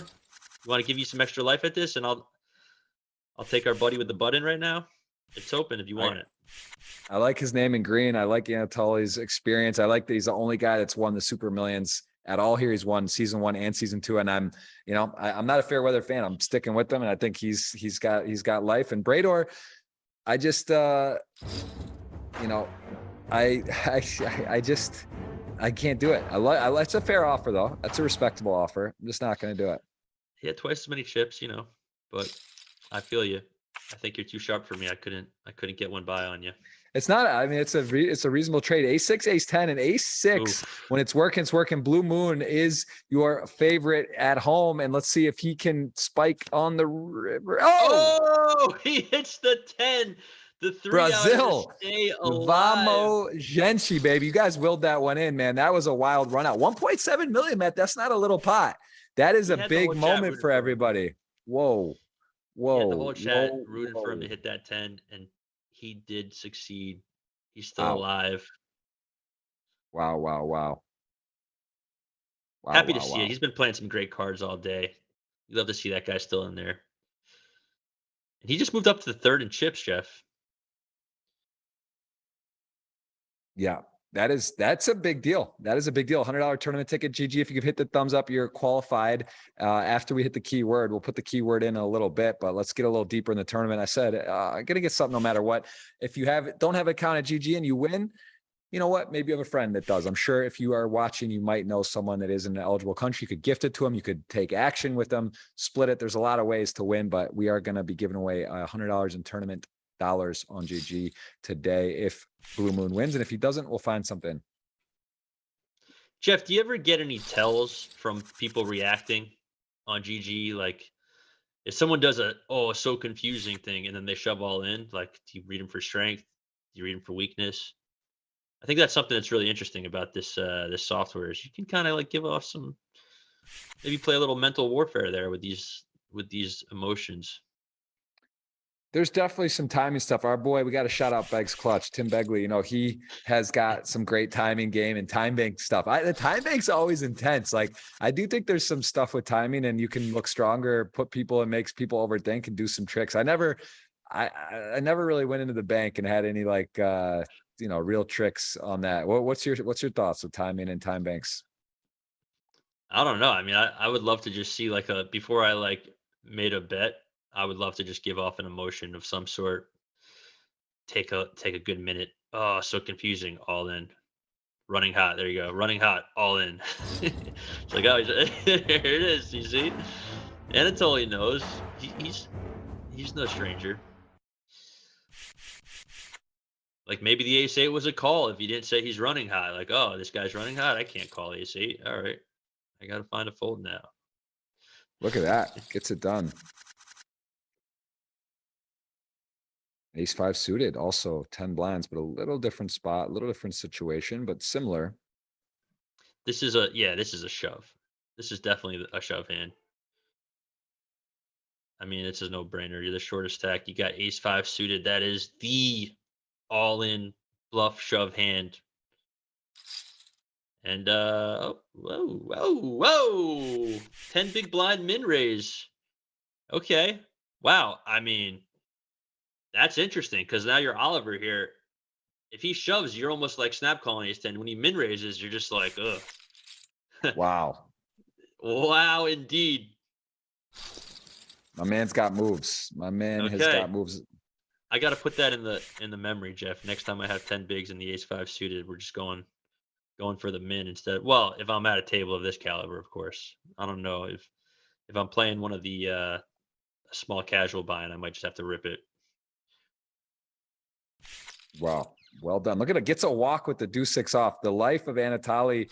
That's how you can win multiple super millions. A little luck, a little bit of craftiness, and a little bit of love from the chat. I'm going to throw Anatoly to the chat for 100 as well. I'm trying to give the tournament dollars away today, but I don't know. How many thumbs up do we have, Matt? We might have to kick up I feel like people are really digging the Waxman setup in the background. I love that. The sounding there, the soundproofing. Let me see what we got going on YouTube right now. Have you even hit the thumbs up, Matt? You might not have done it because you've been online and doing it. I don't know how are we going to get to 1,000 likes if we don't get it from you. We have 1,100 people, 330 thumbs up. Thank you. Let us know where you're watching from. We are here and going, and Waxman maybe getting over to YouTube to hit that thumbs up. And I'm getting over there. I love pressured it. Me into it. I crumble under Suggested pressure. A light suggestion, a tap, a gentle nudge on the thumbs up. And here we go. Blue Moon in there with 4-5 suited in the big blind, does check back, and everyone doesn't have something. It's hard to make a pair and no limit. 4-5 suited, much better flop, backdoor draws galore, and a bottom pair. See if the chip leader starts betting. I think 50, 60K makes sense. Something, right? Yeah, there it is. A little 60 bomb. Feel it, check it out. And 10-7 suited hand has a lot of potential. Nice to get to a flop for free. Had the best hand out of position, now does not, and gives it up. So we will continue to play 7-handed poker, Matt. We're an hour and a half in, I believe. What is it? Yeah, 4:15 Eastern currently. It's 5:15 here in Brazil, 5:17. Welcome all the Brazilians. Welcome everybody. You say welcome in Brazil in Portuguese, Jeff. You say, well, praze is nice to meet you. How do you say welcome is Janata? Janata. Janata, Brazil. I think. Don't quote me on that. Wait, welcome. I'm like saying something else. It's definitely could be. And aces are blind on blind. This is going to go shove, call, shove, snap, right, or it could be his way out. And that trade would have been that's why you don't take the trade. One. That's why you didn't take the bait. You're too sharp. Ace 10 is into runner. That is quite dodgy. And 4 ball. That would be something. Oh, 6 boat. Tough to go out with a boat. He did it blind on blind. 6, not enough. And ace is running hot is right. Chris Frank up to 3.4 and Brador. GG Poker winnings 572. Going to get his super millions cherry cash there. So nice score, my friend. Thank you for playing. We'll see you hopefully next week. And we are down to 6. 74K up for grabs, 20K jump roughly between 6th and 5th, and Blue Moon looking dangerous. Blue Moon's in 3rd, 6 left. I just got hungry, man. I'm looking for some acai, some pães de queijo. One of the best parts of Brazil is the food, in my opinion. What was that last one you said? I need to know. Pão de queijo. Pão de queijo. Pound de queijo. It's actually a special miniaturized. It's like a cheese bread, basically. It's absolutely insane and not flour. Dangerous, very dangerous, very good. I need to make it out to Brazil one of these days. Come out, play the main. Come play some WSOP bracelets online. Come stay here. Just hop a flight short from Miami. You might get me. Where are you at? You're in Bella? I'm out. I'm in the southeast. Yeah, southeast region. Small town. But yes, come. This is the time. This is it. Is it good season right now over there? It's the best. It's their winter, so it's not so hot. It actually is. It's perfect. And we see a call. Anatoly blind on blind is behind, ladies and gentlemen, versus your hero. And 5's full. That is quite a flop. That is going to seal Decent it. flop. Anatoly GG Blue Moon is off and running, who has played phenomenal. 2.5 million. Decent flop for the Brazilian. Not bad. There he goes. Look at this stats. Good run, buddy. Good run. Nicely done. Everything is looking good there. Almost 10 million on GG Poker earnings alone. The guy gets it done, crushes everywhere, and Super Millions ranked number 50. You can see what a spot now for the remaining 5 players who are guaranteed 95K. Next player will be guaranteed 6 figures.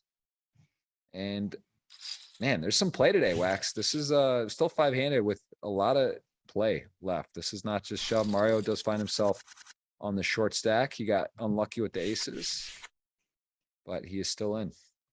Those blinds are getting massive though, Jeff, and I definitely expect to see a few more busts out soon. You know, this is this part of the tournament where you really want to leverage that stack if you are Phil Diatwil. And now Chris Frank is in a good position with direct position on our chip leader, and he's second in chips. So this is moving time, you know. If you're Phil, you're definitely looking to put Chris and Blue in some really awkward situations where you can pick up some easy chips off of them. Blue Moon won't even open up an ace here 5-handed because he does know that he has to go through our first and second chips, and then both of these blinds are able to shove on him. So your Blue Moon, you have to be playing very, very, very tight under the gun here.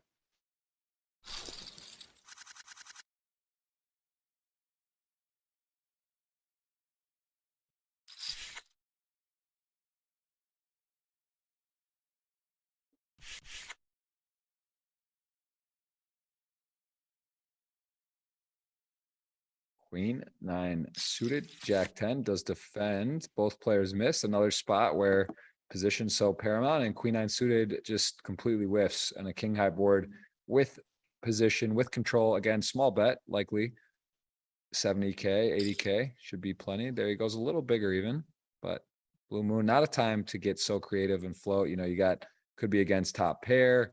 You got to hit runner. I think this is a bow out, but he is taking a little longer this time. Yeah, I mean, you could go for a check raise bluff here with your hand. But other than that, check calling puts you in kind of a tough situation. I mean, if you're check calling, you definitely got to be ready to bluff later, but you also got to assume that he would be taking the pressure off you at a later street, which he probably won't be. So yeah, that's just a really good continuation bet there from our chip leader, and he's just going to win some easy chips like I was talking about. Yes, King Jack opening. Oliver Weiss, pretty hand. Not going to play 10 suited this juncture.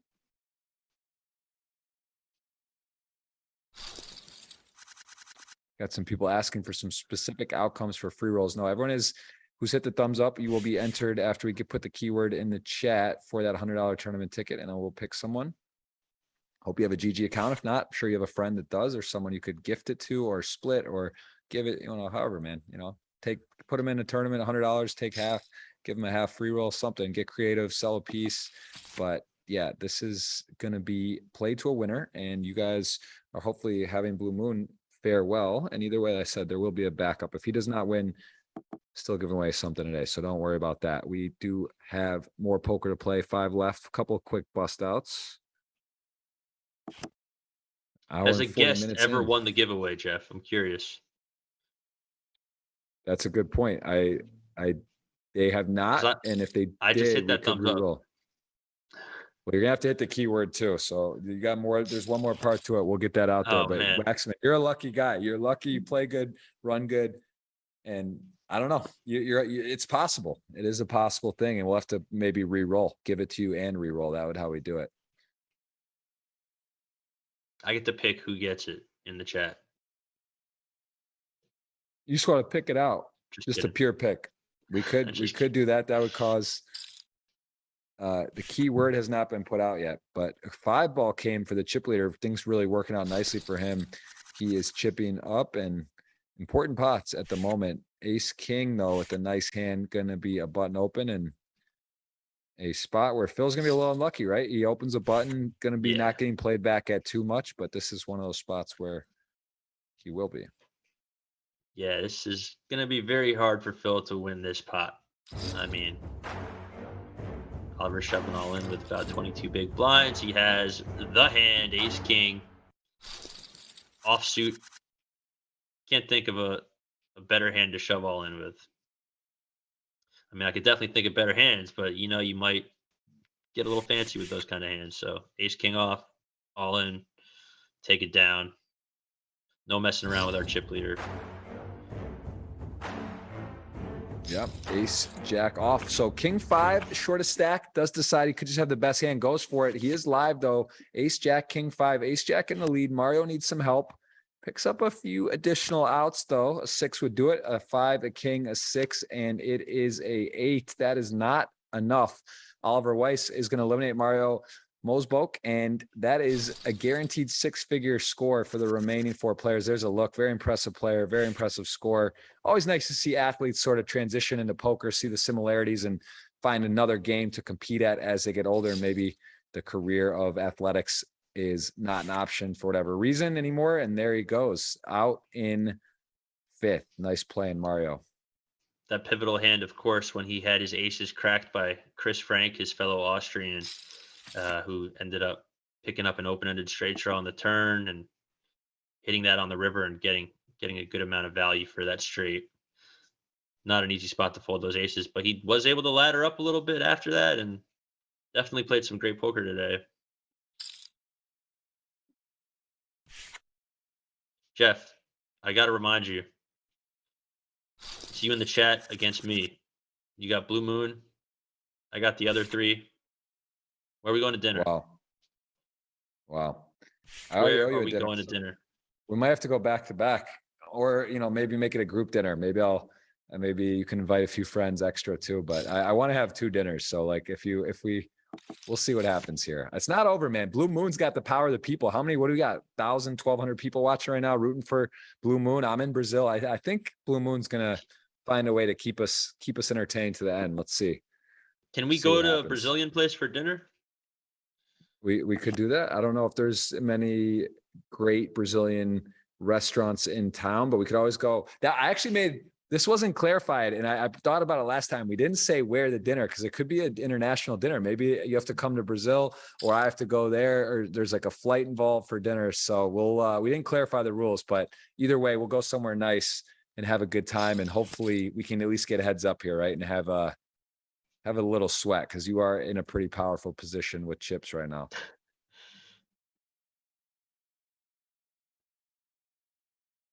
You could get third. We'll let Blue Moon get third. What do you think? Listen, Sound I'm good? impressed. I'm impressed with how he's playing. Korean barbecue's been talked about. We've talked about Big Stack BBQ before, and we are Korean barbecue in the chat. King 5 going for a bet that may get called. Very easily could. Yeah, it's not the first time that well, I guess this isn't really that thin of value. He has second pair of kings. There's 2 aces already out there. That's easy value right there. But Frank is going to find a good fold with his pair of 3s. And now he is facing an open from the cutoff.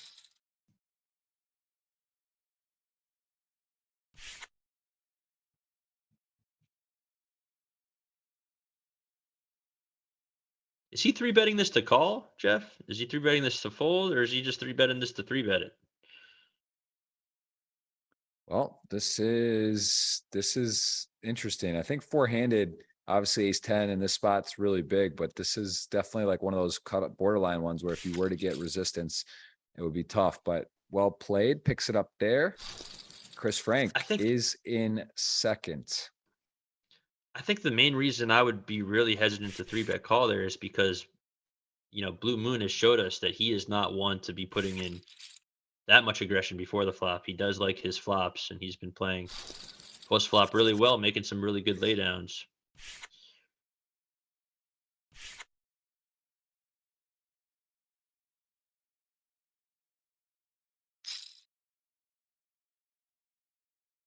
Yeah, this one's close to call. Everyone's got, 70K big blind. There's still plenty of chips, and we see the chip leader putting some pressure here. Blue Moon has got put in some tough spots, blind on blind. It's not a huge raise. We'll fold. Best hand, slightly better hand gets the player to fold, but it's tight, right? We got tied for third, basically at 2 million chips, Blue Moon and Oliver. Although it looks like there might be some separation here, Matt. This is big hands, four-handed. Of course, the kings, but ace queen offsuit, much different than 8 or 9-handed, four-handed. This money's going in, Jeff. The money's going in. They're under 30 big blinds each. They're four-handed. I mean, this is going to go. This got to go 3-bet from Blue Moon and a shove from Oliver. I don't see anything else happening, right? But the Blue Moon's been so solid, man. I think you're right on almost every circumstance, but is there a path for Oliver to just call here? I mean, these guys have been playing with each other for, a good amount of hands. And as we had discussed, Blue Moon hasn't been the most aggressive player before the flop. So, I mean, if Oliver could somehow just cautiously call this pre-flop, I mean, you got ace queen here. And how do you not put the money in under 30 bigs? Yeah, you got to do it. Wow. There it is, guys. 4 million chip pot. Kings versus, the pesky over 87% after the flop. And that is 100% lock. Vamo, gente. Brazil is back. They are back. 4,096,000 chips. And wow, the $100 tournament ticket's starting to look spicy right at the moment. And it is anyone's game, but Mr. Weiss is basically all in. He is going to have to put it in, and he is going to be behind. And interestingly enough, Chris Frank, when he sees like likely a min raise, I guess it's probably a min raise. I would just expect that seems to make sense. He goes for a mini plus like 2.05. And Chris Frank, it's sort of a weird one, right? Just calls actually with jacks, decides would be a big mistake to go out. Doesn't want to. I mean, yeah, you get $30,000 for that, for that pay jump. So you can't really blame Chris for not wanting to isolate there and trying his best to knock out that extra player. Especially as the short stack, when you're Chris Frank, like you don't want to mess around. You want to like try your best to get Oliver out of this tournament. And they're just going to check this one down. Chris is going to win this pot, and we are going to be down to our final 3 players, Jeff. Yeah, a anticlimactic way for Oliver to go out after that king's to ace queen, just basically blinded in the big blind with 9-7, turned to 9, wasn't enough, and it is going to be a elimination unless a huge bet. Chris my, and Oliver Jeff, and he's gonna win it. He's gonna. I didn't want to say it, but I was gonna say, what if? And this is a great play for Phil as the chip leader, because now you're keeping that short stack in. You're keeping him in the tournament, and now he could take advantage of Blue Moon and Chris a little bit more because they want to make that pay jump. You saw how cautiously he just played those jacks. So this bet on the river, he's actually happy Oliver probably won this hand. Like Phil is very happy about that. And that was my favorite hand so far of this table. That river bet. That was sick. That was very, very sick. Wow. Wow. Imagine Oliver just comes back to win it. Did I already jinx him? Who knows? This is going to be an all-in here for him with that suited king on the button with 3 big blinds.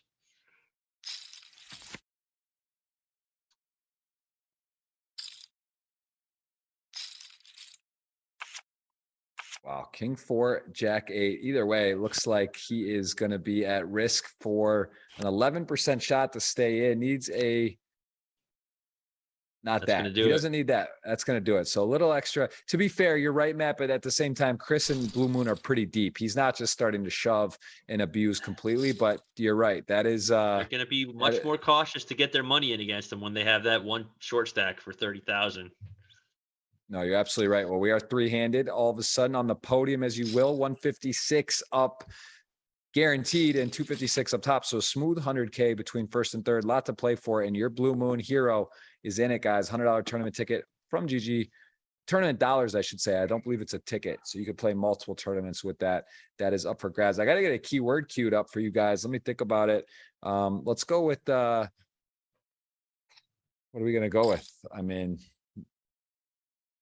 I don't know. Got to have a keyword today. Let's put Matt in the chat. That'll be the word Matt. He's our guest. He's our guy today. Matt, type it in if you want to be eligible. If you hit the thumbs up and you type Matt, $100 tournament ticket is up for grabs. He still has to win, but I said I'm giving you guys something either way. So that will be eligible and we will pick a winner today. So that is a good news.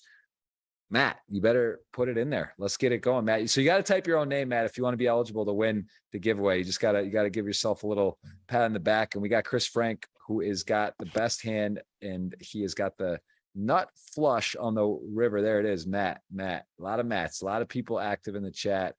Hit that thumbs up. We appreciate it. We're having a big day. We're having an exciting day, almost 2 hours into the show. And we have got 1,100 people on and 384 thumbs up. Let's get that to at least 500. You guys, Matt Waxman giving up his time today to hang out, drop some knowledge, have a good time, and be a part of the giveaway. So we'll let that run for another minute or two on the mats, and then we'll. I don't know if I've ever seen my name spammed this much, Jeff. I have to thank you in chat very much. I feel very popular right now. It just felt right. We're closing on 2 hours. You've dropped some great analysis. We've got to catch up some, and we might even get you in Brazil in the next 10 days. That feels like it's a 30%. Especially if you got the free dinner. Yeah, I mean, we're here now, right? When are you going to come? Unless you come and don't visit when we're here. I don't know. All right. I'll think about it. I got it a little under 30. I got to be fair. I got to be honest. Are you coming to Burning Man this year? I'm not. Are you going to be there? That's where it all started. That's where Joseph's a Burning Man baby. You know that. We gotta rekindle it there a little bit. So I think it's going to be a great burn. I think it's going to be a real great burn for everybody attending this year. I'm very jealous. 5 years haven't been back. Oh, you haven't been in a while, huh? Yeah, I mean, there's 2 years basically COVID and then missed 3. So yeah, had the baby and it's harder to go. And now she's a little bit grown up, and I thought about bringing him too, but I don't know. I don't like the idea of that. It's like, I get it, but then I think it's just a completely different experience. Ace 3, 6, 3, the 6 makes a value bet, and maybe Blue Moon's first misstep really, even though not a huge pot and can't blame him for calling there. And it is anyone's game, about 3.5 million a pop for Chris and Blue Moon. And our chip leader is the Canadian with 4.8 million and gets a walk. It becomes much more difficult to play perfect when you get shorthanded, Jeff. So you definitely are going to see a lot more bets, a lot more looser hands trying to win these big pots. When you're 8-handed, you have the luxury of folding the 7 deuce suited sometimes, but here you got to open it up a little bit.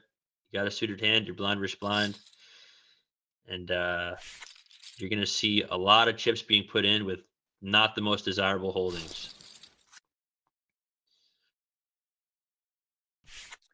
Yeah, of course, the hands go up in value. It's harder to have good starting hands. So a hand such as ace 10 off, which, under the gun 9-handed, you may not play. It's a pretty massive hand 3-handed. So things change. Players have more experience at different stack depths, different amount of players. Heads up, of course, is the purest form of poker, one that most people don't practice or get to play often. 3-handed as well. You're not often 3-handed playing poker unless you're final 3 of a poker tournament. So see if experience kicks in. All players seem very capable though, Matt. All right, that's enough Matts. Let him, he enjoyed it for a while. I just realized people are still firing it off here. I'm going to pick it. I'm going to do a giveaway picker, and we're going to see who wins, and you're going to win something no matter what. I'll wait till the end of the show, actually, as a matter of fact, but you guys don't need to do it anymore. You'll be eligible if you've done it already. 99,000 subscribers on GG Poker, almost at that 100K marker, getting close to Are you gonna history. You can hit. Are you Yeah. gonna do something exciting for the 100,000th subscriber? Is there gonna be anything special we should be paying attention for that? I'm a bit of a loose cannon, so I'm glad it's not hitting on this show because I want to maybe get clarification, authorization before firing off some massive thing. But I do feel like it feels powerful. I think it should be. Yes, it's a good idea, Yes. Matt. That is a good idea. 310 suited, Jack 6 off. We are seeing these guys strut their stuff a bit, showing they understand the small blind, big blind ranges. And even Blue Moon, who's played a koi, does go with a raise there with a nice gapper. Jack 6 off, not a nice hand. Nice to pick it up pre. And here we go. Just talked about ace 10 off, three-handed. Ace 9 versus ace jack blind on blind. We've seen Blue Moon be limping here. Let's see if he stays consistent. He does. Certainly Phil is likely to 3-4x this. And curious if Blue Moon decides to repop or just keep in his game plan of keeping Oh it my. koi. I mean, if he's not lip raising the ace jack three-handed, then I don't know. That might be a leak. I definitely expect to see him put some more money. Wow, Jeff, what is going on Hey, here? when you're post flop player, like there's three Yeah. scenarios. One, you get a great flop and you could even like have your opponent trapped who's, ace 3 off, ace 9, for example, ace high flop. Another is this where you miss, they miss. Do you get blown off or, they outflop you? So in this particular instance, we do see the spot where you're actually ahead and you both miss. So let's see if he's able to get to a river though. Board's getting a little dicier for him. But I mean, my main issue with this strategy, Jeff, is if you're not putting in chips in before the flop with an ace and a jack, and what are you only doing it with kings? Then, like, at what point are your opponents going to be able to say, like, oh, this guy raised me before the flop? Okay, well, here's ace jack, easy fold for me. It's going to be hard for you to get some value with those real big hands later if you're not at least putting some more money in with the ace and the jack. But I don't know. Maybe I'm on to something. Maybe he's got some funky bluffs in there that he will put some raises in with, which will allow him to more successfully implement this kind of strategy. Jeff, we got three very, very playable hands right now. We got an ace nine, a queen jack, and a couple of deuces. Yeah, this is pretty nice if your deuces to get to close the action, try to set mine, win a big pot. I mean, could argue to squeeze, but I think really this hand just go for a set mine and not going to hit it most of the time, like 8.5 to 1, so roughly to hit a set. But as it plays, deuces are the best hand, although I don't think he's going to likely get to a showdown. I think that if you're a betting man, you got to put the money on Phil maybe to win this hand, right? If he's got the position, maybe not. I mean, he checked back the ace once, so maybe the deuces is going to win this hand. I mean, he does now have a gut shot as well with his pocket pair, so a 5 would make him a 6 high straight. Yeah, it's tricky here. He could definitely bet, but he is also, yeah, Look at okay. that respect. Look at that respect he's getting. Yeah, it's one thing to play relatively snug, call it solid snug. It's another to know that how you're perceived at the table and capitalize on that in situations. So that's an important factor. It's okay to be solid tight and nothing wrong, even that's a great style and a lot of times, but you got to have that sort of gear and understanding of how to use that to your advantage. So like to see that there. Absolutely. If you're aware of that passive play and your opponent's awareness of your own passive play, and then you know that in a spot like that, when you have those deuces, it goes checked around on the flop. Like that's a great spot for you to take down a real nice pot three-handed.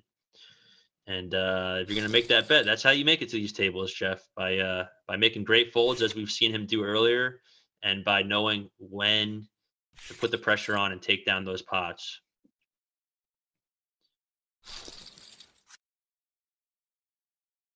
We're going up 80,000 big blind.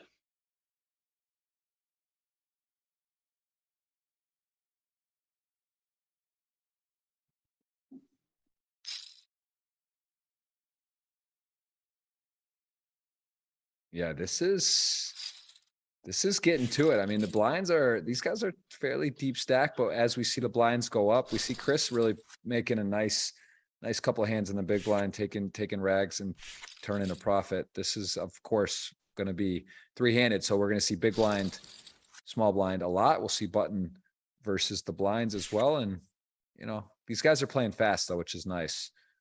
Still pretty deep though, Matt. Yeah, I mean, you got over 50 big blinds here. I would love to just see a little bit of a raise. Phil will call you in position, but like ace jack suited, that's a pretty good hand to put some more money in, even if you're out of position. You're blind versus blind, you're three-handed.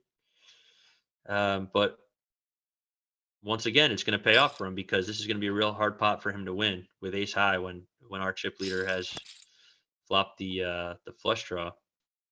Oh wait, Blue Moon has taken over the chip lead. I didn't even realize.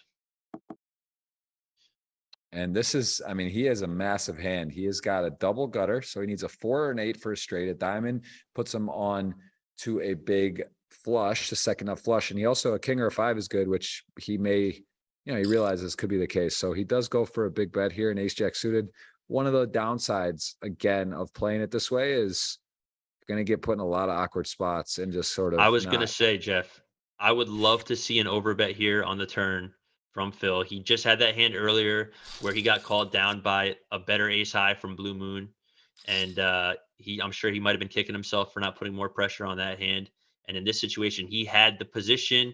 They were ultra deep stacked. He had all the outs in the book.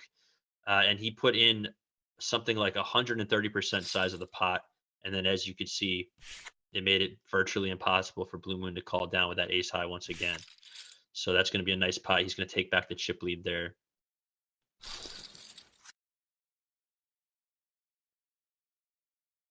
Yeah, we're seeing guys trading blows. A6 suited got out of the way unscathed with the action, raise and a re-raise. And as it stands, these guys are all playing very solid. So it might take a bit of a cooler to see some chips go in at this stack depth, but three-handed nonetheless. We are 2 hours into the show. Thanks for being here. Appreciate it. And we are going to crown a champion today. It will be a new champion, Matt. No player here has won the Super Millions before in the season 1 or 2. So Anatoly Filatov was the only one who had done that. He did it once in season 1, once in season 2, and he is no longer at this table. So let's have a new champion.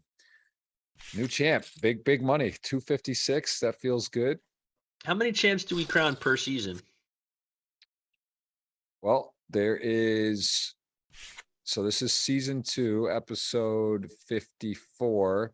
I took over the show in April. Been here since then. So we're talking about 1 per week. But it's interesting actually now that you say that. So because the seasons are running, I didn't know how they cut it off, like what the cutoff. I actually don't know season 1 what the number was and how that is done. It's a good question, right? Because you would think it's not by year. So it's 52 episodes in a year, and there's a few weeks when it doesn't happen or there's a double week. So yeah. Well, I didn't say new champions. I was just curious how many we had per season. Yeah, I'm not sure technically how to define the season. I should know that, and I'm going to look into that. That's a good question. This is a key card here on the turn. We got third pair here with a gutter from Chris. He's got position, and then we got our chip leader Phil. He's got 2 overcards in the flush draw. That's a real safe river for Chris. Pairing bottom pair.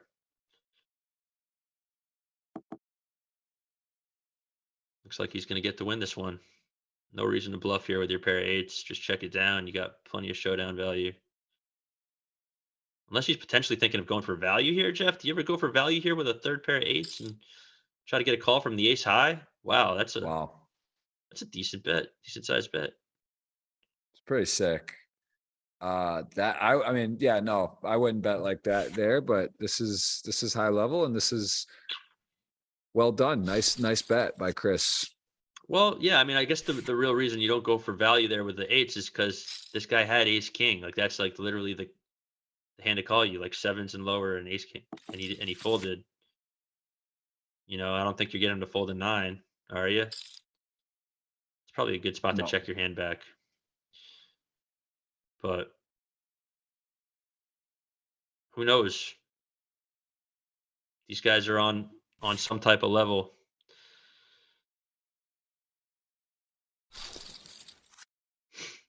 You got the come on reaction from our Austrian. Yeah. Yeah, we are three-handed, still three-handed, plenty of chips. We are in a longer than normal Super Millions, although there's been a few long ones. They roughly take 2 hours. We're at past that mark and we are still fairly deep, but anything can happen. It can be over in one hand. We've seen it before. Yeah, what's the most you've ever heard or seen a tournament end with players like in one hand, 5, 4-way? I remember there's been a couple crazy ones that stand out in my mind, but I can't remember. I think the Venetian had a main event where it was like 3-way all in. There was one in Montreal Playground where it was like a 4-way all in for a big tournament or something. Really? But yeah, maybe someone in the audience on the chat can let us know. But officially, I forget. There's been a few examples of that.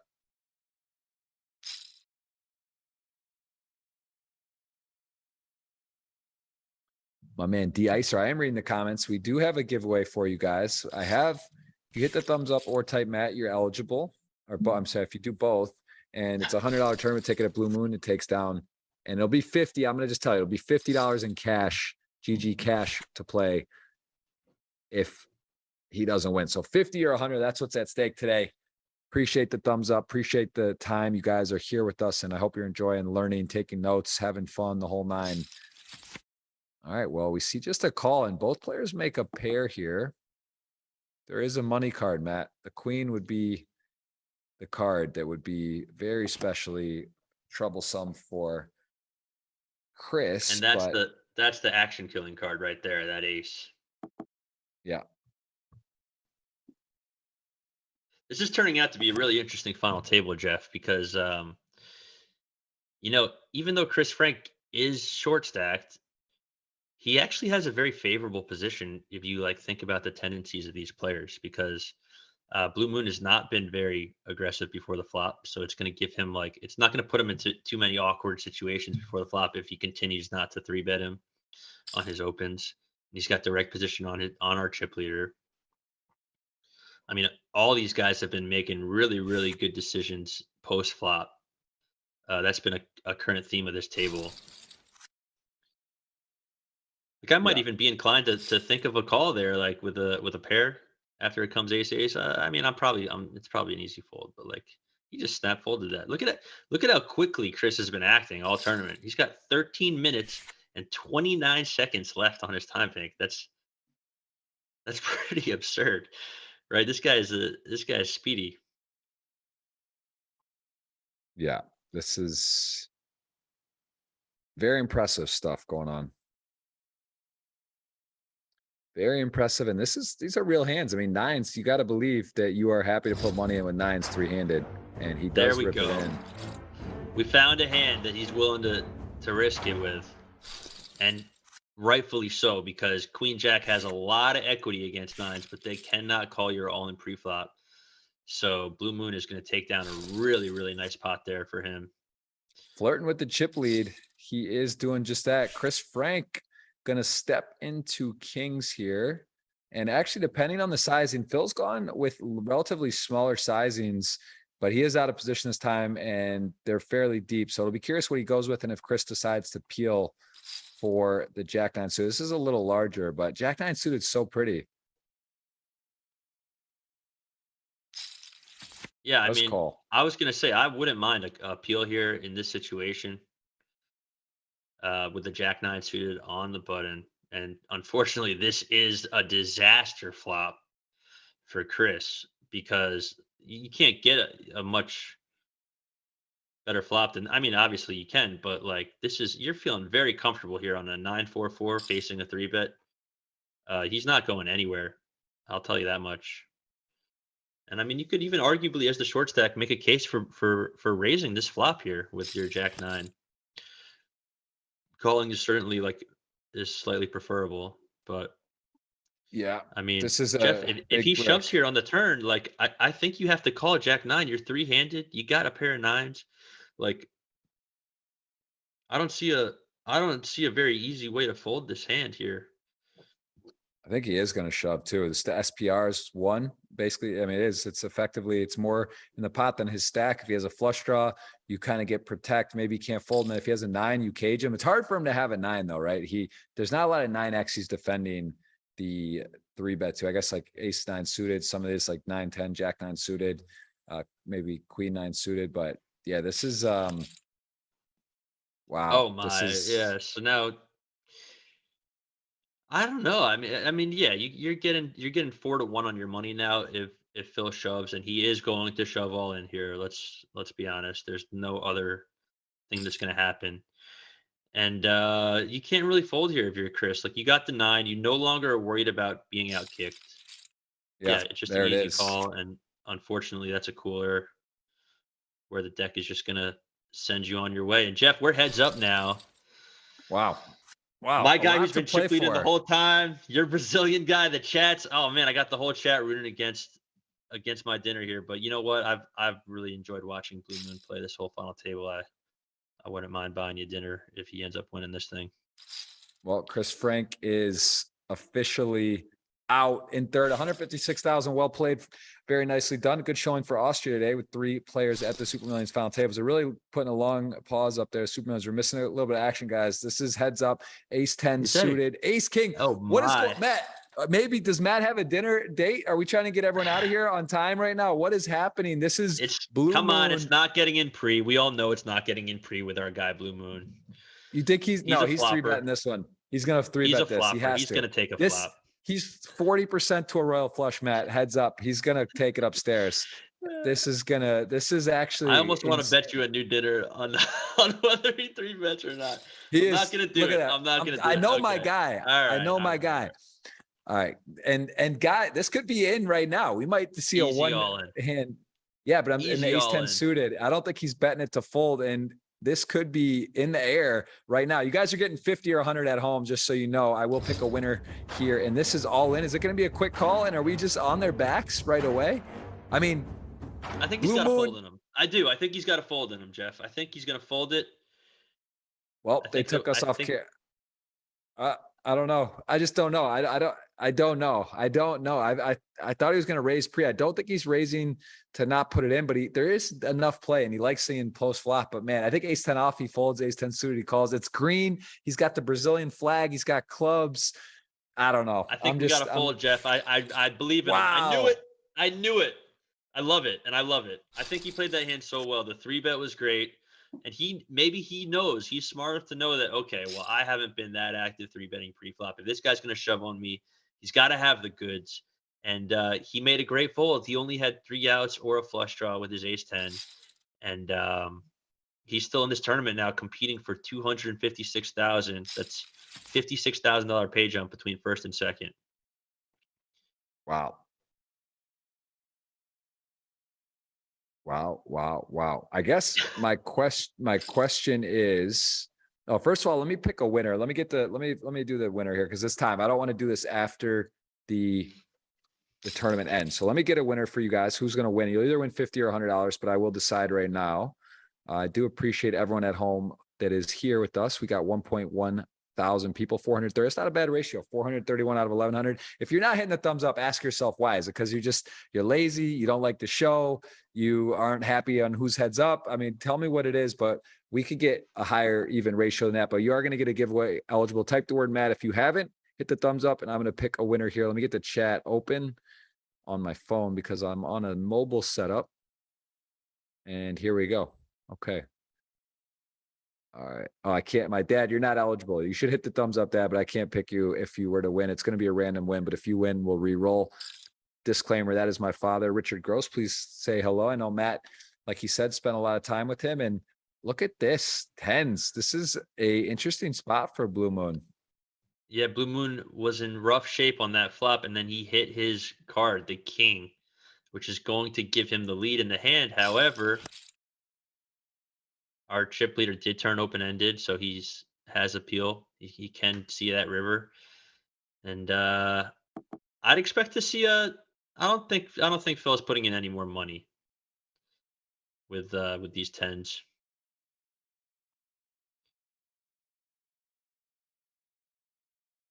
Yeah, and the king deuce though, does he go for value here? He's got the top pair. He turned it as well. 2.2 in the middle. Gets called by some hands. He does just go for the full All shove. in. So nice recognition. Wow. I was wondering if he was going to go for value here, Jeff. Like, I mean, your heads up, you got top pair. I didn't think he was going to go for all of it. I was expecting like a 600,000 bet. But sure enough, he has the best hand. He put all the chips in.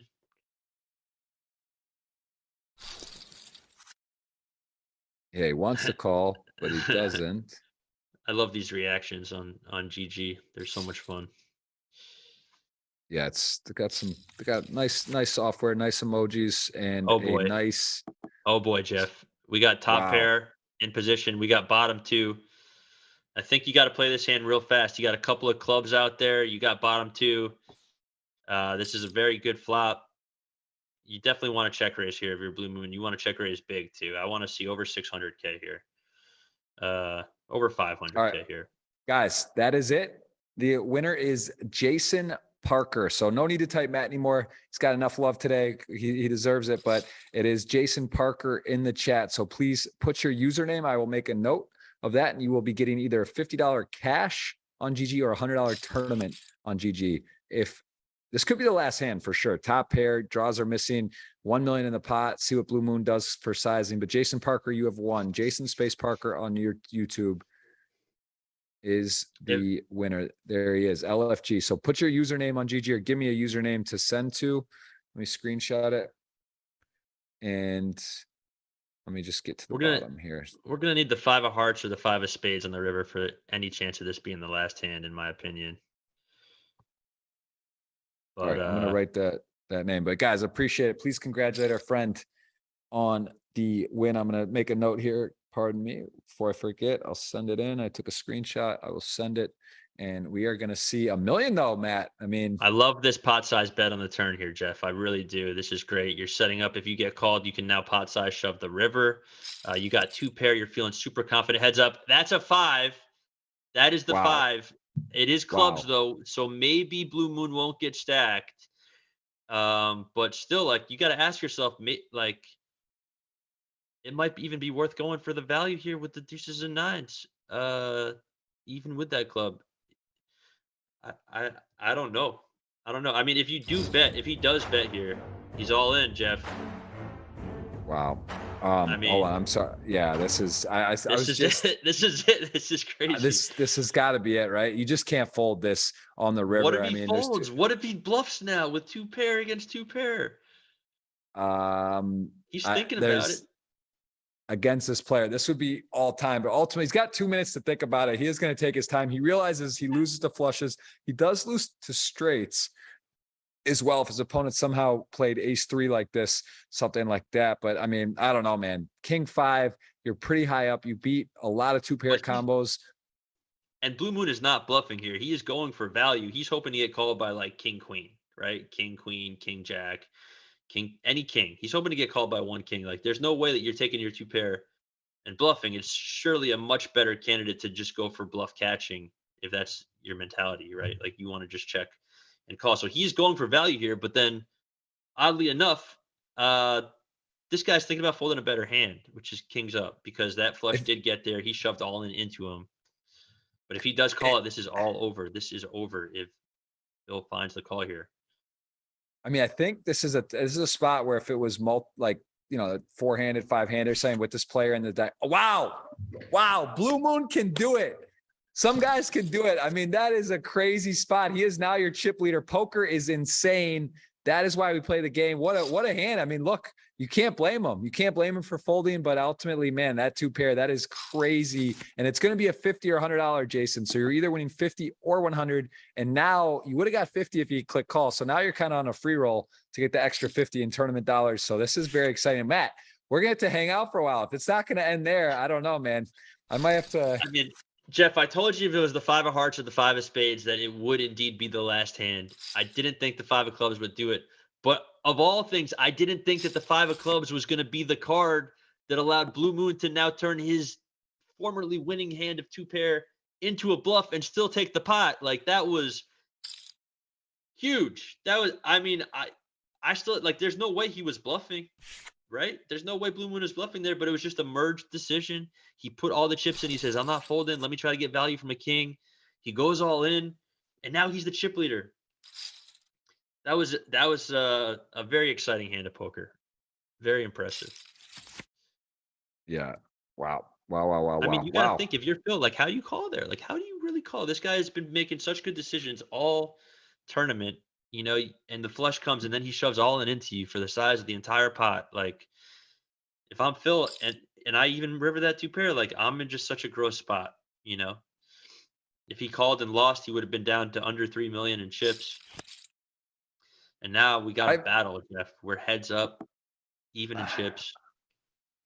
I've noticed a theme, and I like in heads up and over the years in some big spots and some big things, and even on here, obviously seeing the heads up every week. I feel like if you make two pair heads up, unless there's like a four liner or something just so blatant that I think generally that's like the cutoff. You just kind of call, but of course that's not always the case. And I get it. I'm just saying, more often than not, you see the two pair is just good. Heads up, it's so hard to make a pair, let alone two pair, and a strong two pair nonetheless. But again, in game, very hard. An opponent read based, definitely see the merit for the fold.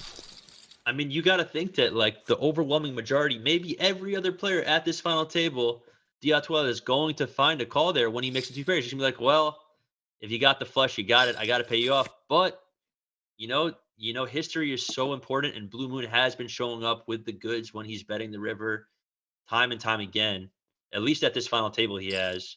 So you gotta think that came into play and definitely pushed him over the edge to find a fold there. Yeah.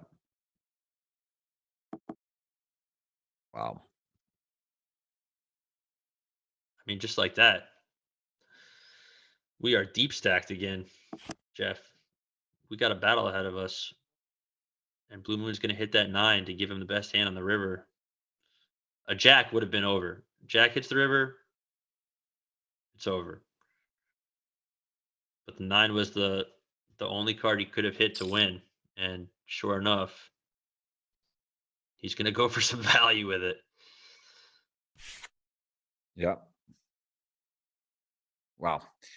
Very, very, very, very exciting hands. So ace, king, king four suited. It's getting pretty good again. Queen seven off, the computer hand heads up. That is the dead middle hand, they say. If you get dealt, you can kind of base your starting hand off of whether you have a good hand or not. So both hands qualify here. Ace, king, of course, a great hand, full ring, let alone heads up. And king four suited now gets popped.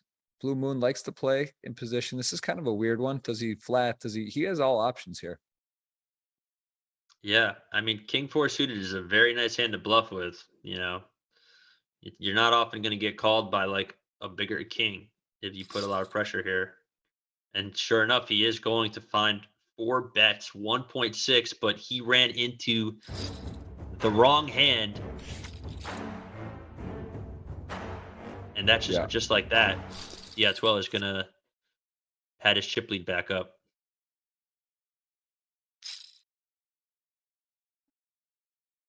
Yeah. Yes, yes, yes. I do like to see Blue Moon putting a little bit more aggression in now that he's heads up, though. It's really nice to see him be making that adjustment, even if it's not really working out for him and he's losing pots because of it. It's definitely going to be the right type of strategy that you need to shift to in order to win a heads up play. So, yes, the king four suited didn't work out, but that's a good hand to do it with, and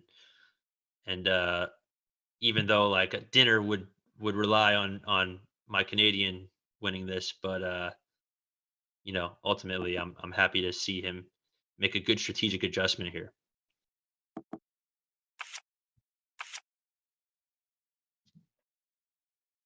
This pot's gonna get checked down. We're just gonna win it with this king high.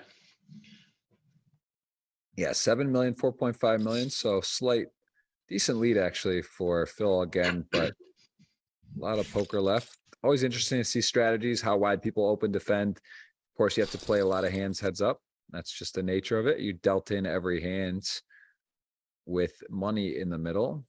And these guys we're seeing a couple bottom percent hands here, but see a limp. So going with the limp strategy, 70 and 46 blinds, Matt. Plenty of play. Plenty of play. Of course, there is such high variance to heads up play, so any hand could be your last. But I wouldn't be surprised to see these guys battle it out for a little while longer. D12 is going to flop an open and straight draw here. He's in position. Let's see if he can fire some chips and put some pressure on a queen high. He is, and he's going to win this pot, put him back over 7 million. Yeah, we have just got the giveaway tied up. We're gonna put it in the Excel sheet, start these GG Poker giveaways every week. I've been giving my own cash, so it's nice. We got the tournament tickets on GG. It's always fun. Hope to hear some good spin up stories. We just have to make the last note here if it's going to be a $50 or 100 in cash, or 100 in tournament, or a 50 in cash. 6-3 flops, and both players really connecting with playability on this board. Straight draw and a pair, a gut shot straight in a pair versus the 2 overs flush draw. So big bet now from Phil.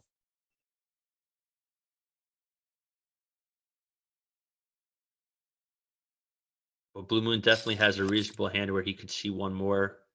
He can call. He's got the pair. He's got some backup with a 4 giving him a straight, another 3 giving him trips. And D12 now has a very high bluff candidate. He's got only 9 high. He's invested some serious money into this pot. I would expect to see him fire about 1 million chips on this river. And let's see if he goes through with it, and let's see if he does. Let's see if Blue Moon can find a call. The interesting part though is like you bet, so you bet the turn and then you fire the river. Yeah, you're kind of saying you have a queen, right? That's sort of like you have a queen, or maybe somehow a little better that. And if you're Blue Moon though, the king comes. It's kind of You not could really even a have a relevant 5. card. You could have lots of stuff here if you're him. But the interesting thing is now there's 2 spades, there's 2 diamonds. Like there are lots of draw potential, so you could potentially have enough draws out there where 3s could be enough to bluff catch. But then that king coming on the river also, like that's just such a great bluff card as well, because now all those like those flush draws that have kings in them, you can value bet, so it's just a Yeah. very easy spot to bluff there if you miss your 9 high flush and your fill. And that's a very hard call to make with just a pair of 3s. Okay, so there's Blue Moon stepping out of line a bit with the 9 and a 6 not suited. 4 million chips to 7.6, and 2 very playable hands here. And this will likely go raise, re-raise, call. We got a limp. Blue Moon surprising us once again. And yeah, now he could even more comfortably call with a very nice hand in position. And he's going to flop the top pair, Jeff. He's feeling good about that. Yep. And pretty disconnected board, 10-6 deuce. So 2 overs, backdoor nut flush draw, backdoor straight draw. A lot of cards that are good for 12. And that is not one that adds to his outs. So let's see what he does here on the 3. Does he continue telling a story? Does he just check? He got called, and 1 million in the middle. He is sort of relinquishing the lead. And Blue Moon with a pretty strong top pair. Gotta think protection here. Maybe 400K or. Oh yeah, this is a very comfortable bet here. He's definitely going to bet an amount where he can even potentially shove the river with his top pair of 10s. Any 6 deuce or 3. Yeah, any 6 deuce or 3 is a great river to shove. Anything 7 through 10 is probably pretty good too. Queen obviously is a great shove card for him. Jeff, I got to ask you though. As you know, I'm a little unfamiliar with the GG software. What happens if Phil DL12 runs out of that 57 seconds? It's definitely possible. You know, he's aware about it. You get 5 seconds to act every street, like every. That's how much time you have after. So we've seen it. Hand is folded? Yeah, seen it happen once My. before. Well, that's exciting. That's got to give a little bit of an extra bonus for Blue Moon's chances, huh? Yeah, he also has called stuck in there with king high on the turn, and he is correct if he can get to a river. Well, you got to ask yourself, if you have the king high, is the other guy bluffing with ace high? Because if you think king high is good on the turn, then on the river, it's still nope. that one more bet convinced him. Yeah. Convinced him into a fold. Would have thought he might have, yeah, for that size and that particular run out, maybe he would have called. But again, easier when the cards are face up for us, and nice bet there. Not 12, and we are still heads up, guys. It could have been over. Two pair, pretty sick hand. Definitely one of the more interesting hands of the day. And what would you have done there, Matt, in this situation? Just like if you, I mean, obviously it's difficult to say, but do you think you would have found a With the call? king five? Yeah. I mean, heads up, like it's just so hard to make a better hand than that. But based on all of Blue Moon's actions, like that hand, flush draws are a very high possibility for him. He's always going to shove a flush when he makes it on the river. You don't have any flush cards to block the chances of him having a flush. And the history, like he's built up some really good credibility here throughout play on this final table. So like, I mean, like if I'm looking at the table, looking at the pot, looking at everything, not knowing anything, like yeah, kings up is a pretty comfortable call. But like based on all the situations, all the variables, like I don't blame him for folding. I think I might have found a fold myself. It's just really sick spot because we do know, like, I mean, you have to assume Blue Moon was going for value here by shoving those two pairs. Yeah. And if Phil No, knows he's definitely. going for value, and it's like, well, what value can I beat? Like, I don't know. It's just such a sick spot. Yeah. Okay, two big hands, relatively big. King 10 suited, ace 5 off, expected 3-bet here for Blue Moon. He is shorter stack, but we just don't know. He also does like playing post flop, but this just feels so good in a heads up Is this the match. And he bluff does candidate? get Is this the 4-bet bluff candidate? Ace 5 off, Jeff? I mean, maybe gives it up. suited. Maybe suited is the one. But Suited may just call too, but yeah, that's either way. Either way, we're gonna go to another hand, and we both have get some decent distributions heads up. This one has a chance to intersect. So 9-7 suited, Jack 5 suited does call, and yeah, 9-7 flopped into the lead. Jack and it 5 might suited's just be a got, huge punt. It might just be a huge punt to be like really ripping it and bluffing against Blue Moon pre-flop because as we saw, like when he's raising it up, he's usually got something worth it. He's probably not messing around.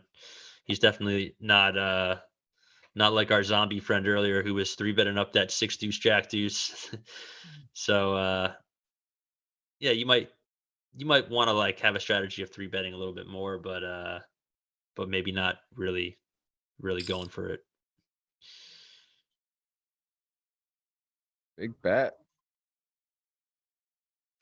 Interesting. Blue Moon does get called. He does river a pair. So the good news for 12 is That he's probably just going to get a check back with that showdown now, but and also 7-8. exactly. It's a straight, just can't really be, doesn't make Exactly. That's sense. a I don't think that's so. actually a great card for DI12 because it's under a 9 and now Blue Moon has showdown value. So he's not going to continue his bluff and he won't be put in a tough spot later.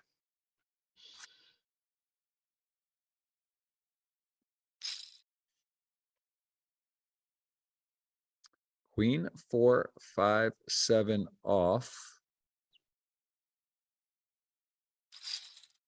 See a raise on the limp. Queen 4 off. Not really one of those hands that you're looking to be putting much more money in. It does fold, and we've seen this a lot more now, where people off sub 30 blinds and start limping more. And when a certain player gets to a certain point, you don't want to raise and then fold to their jam, but still out of jam territory, but still with sort of you want to limp your top hands and your worst hands, and then I kind love of this find raise. some.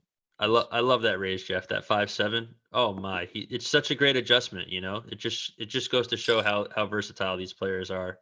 Here we are thinking Blue Moon is playing so conservative, and then he just knows that Phil is going to be limping such a wide range there. Queen 4 offsuit, and just like he puts in a well-timed 4x there, and just is able to take that pot down with 5-7 off, out of position. Like that's just a great spot to pick one up. And it's just so interesting watching how these two players are adapting to each other and trying to figure out the best strategy to accumulate all the chips. Yep. We are seeing a battle here. It is a $56,000 heads up.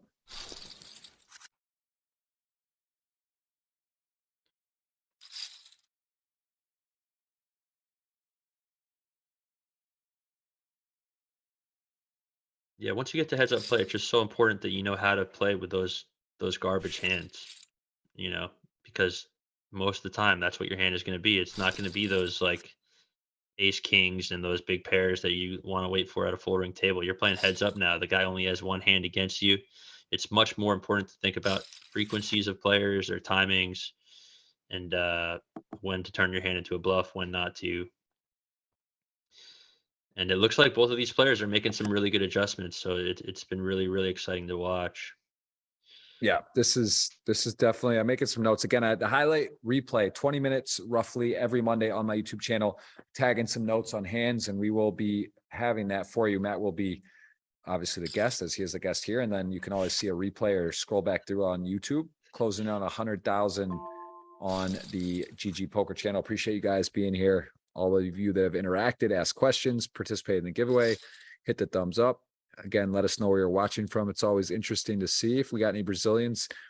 Let us know. We got Blue Moon, who I gotta say is my player of the day. I just think he's made big folds, big plays. He's also capitalized on his image, and he's been the most impressive overall. Though Phil's playing a great match, of course, has the chip lead heads up, and is no slouch himself.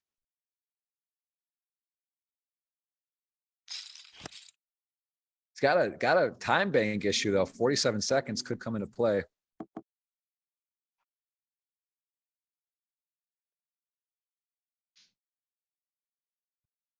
It's kind of exciting. Wouldn't mind seeing that. He's got the chip lead in no time if he hits zero. This has got the makings. We've seen it only one time that I've been a part of, and it was a big name. I forget. I think Oli Shemian was playing, or Nicholas Ostad, or one of the big name. One of the big names was heads up, and it ended relatively quickly after. But definitely a disadvantage to only be able to think for a few seconds. Yeah, well, luckily the blinds are getting up there, so he might be able to be making a little bit fewer, tough decisions and more shovey decisions that don't require that much thinking. As you see, you got Blue Moon around 30 big blinds right now. And look at that. He raised it up again with the 7-4 out of the big blind. So it seems like he's catching on to these very, very liberal limps here from Phil, and he is punishing them and picking up some nice chips because of it. Yes, he is. He has now separated himself 8 million to 3.5 million, but kind of a free roll for Blue Moon, who could have got called with that 2-pair to 2-pair situation. So he's still in it, still plenty of play. But then you see now, Jeff, I want to just point out that Phil just limped ace-9 suited on the button here, which is a big, big hand heads up. And maybe now he's catching on to him getting punished, and he's almost hoping to set a little trap there with the ace-9, hoping he'll raise it up and he could get 3-bet in position. So yeah, no, I'm sure the players are watching, right? That's on delay, but they want to see what's happening, especially a heads up. Nice to see what kind of strategy someone's going how for. long is the delay that these players are looking at? I believe it's 30 minutes or so. About 30, Okay. I believe 30-minute delay. So have they even gotten heads up yet? It's been a bit. It's been a bit now. It might be right around that thing. I mean, we're closing in on 2 hours 40 minutes. So long. It's been a long one, and I think it's probably been 30 minutes heads up. So yeah, it's getting to it. The blinds are increasing, and we are going to see a nice play from Blue Moon yet again. It's only a matter of time before Phil sees that he would have won that hand with the king 5. Yep. But I wonder if that'll add any tilt factor to him. 2-pair for Blue Moon on the button with the 3-7.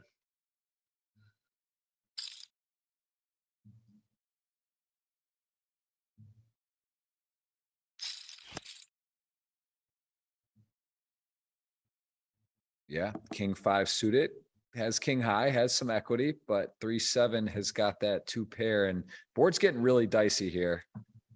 Expect a big sizing on this wet of a board. So if you see a big bet from Blue Moon, what are you thinking of doing if you have the king 5 here? Just a snap fold. Easy. Did not waste any time bank on that one. So ace five goes for a bit of a bigger raise, slightly bigger than normal. Queen deuce suited defends. No one getting in much trouble here. Ace five, best hand, best draw. Likely just be a bet fold. It's fun watching heads up as you see both of these VPIP numbers on each of our players rising so casually. You know, they were at like 38 and 30 just a little while ago, and obviously now that they're heads up, they're playing way more hands. So you just get to watch them keep on going up, showing how these players are adjusting correctly to the new format, the new situations.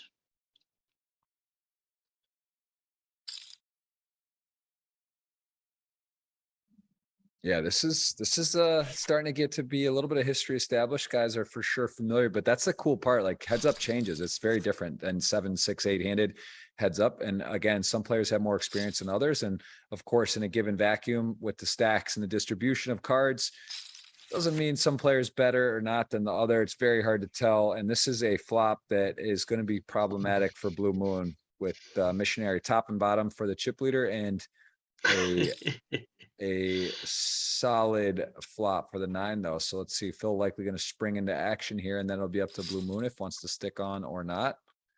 Kind of hard to bet mid pair and just fold though. So certainly going to be peeling, I think, one.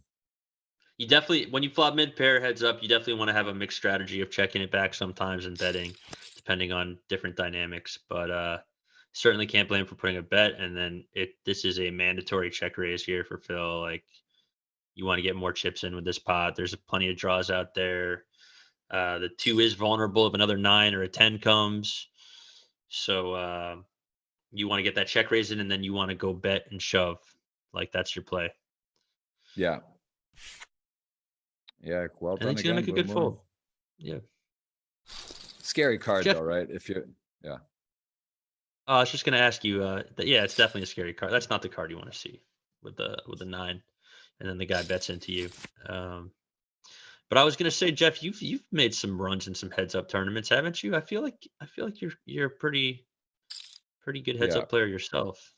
I like heads up. I love PLO so much in PLO 5. I play not as much NLH, but yeah, I mean the World Series heads up tournament's always fun, and I do like heads up. It's a pure form of poker. They should do the heads up PLO. That would be fun. I don't think I've ever seen one of those. Now that I think about it, I'm sure they have done that, but yeah, it's a great game.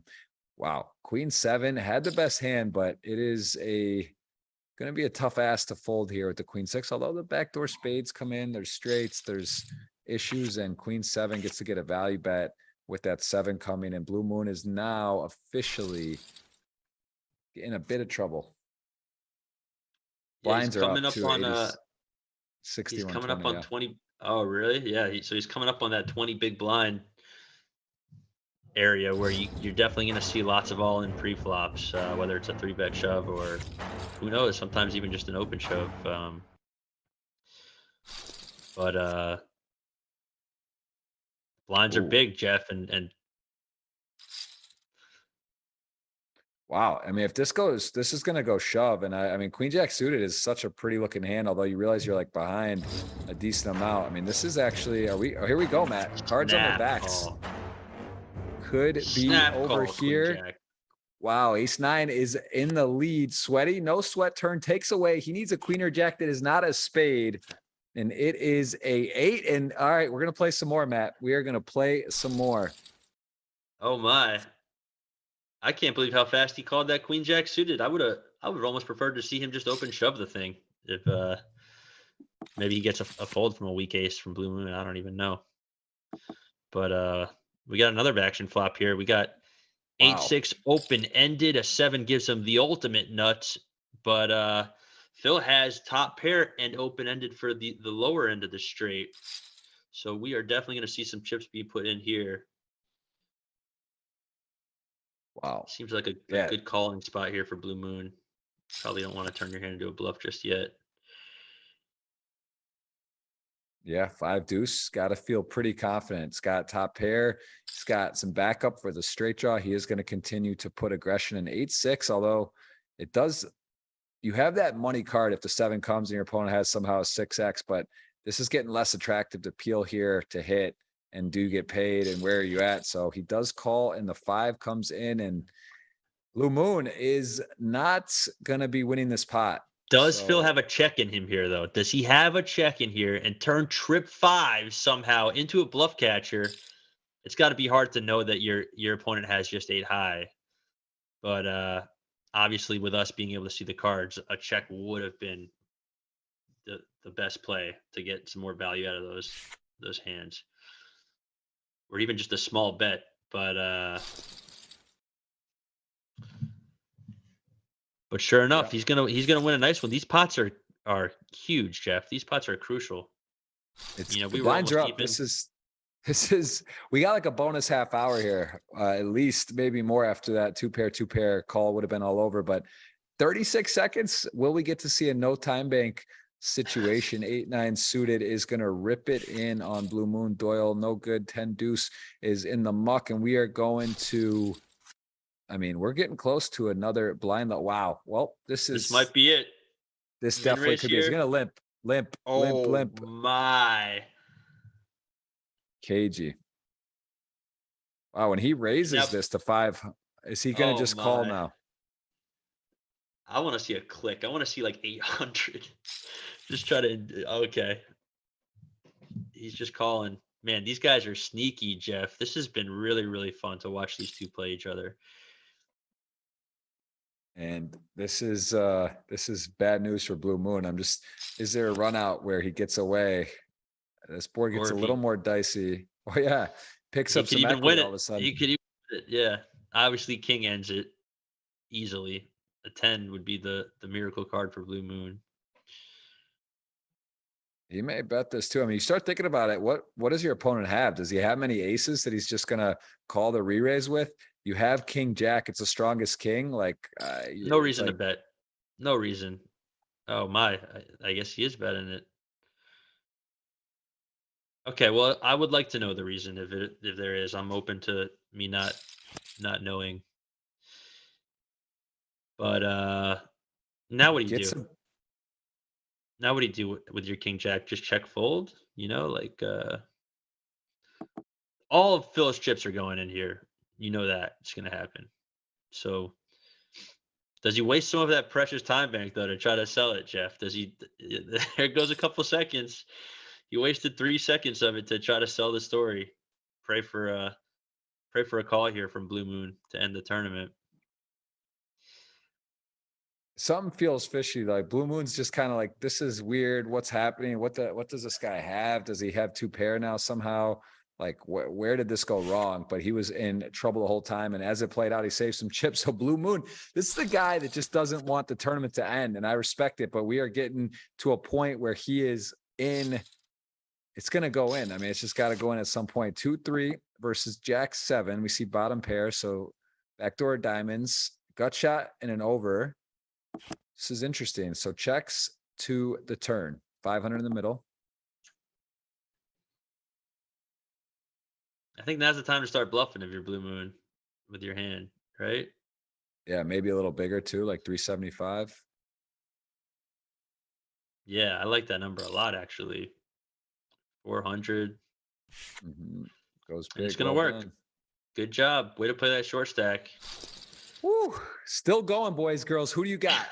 Obviously, we know who you want. We already did the giveaway, so we know who our friend wants, but we are in a spot where I want the dinner. So I'm aligned. I'm aligned with Blue Moon here.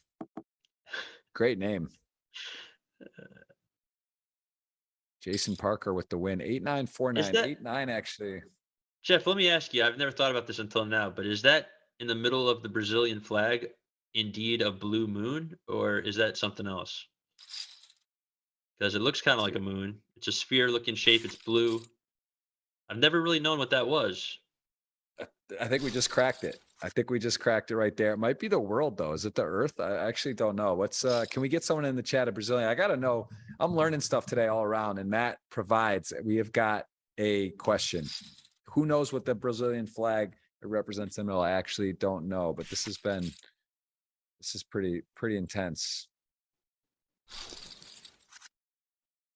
All right, blinds are up. We're at new territory, 7140. We're closing on 3 hours Queen 9, 10-4 suited. We will have a winner today. I could tell you that.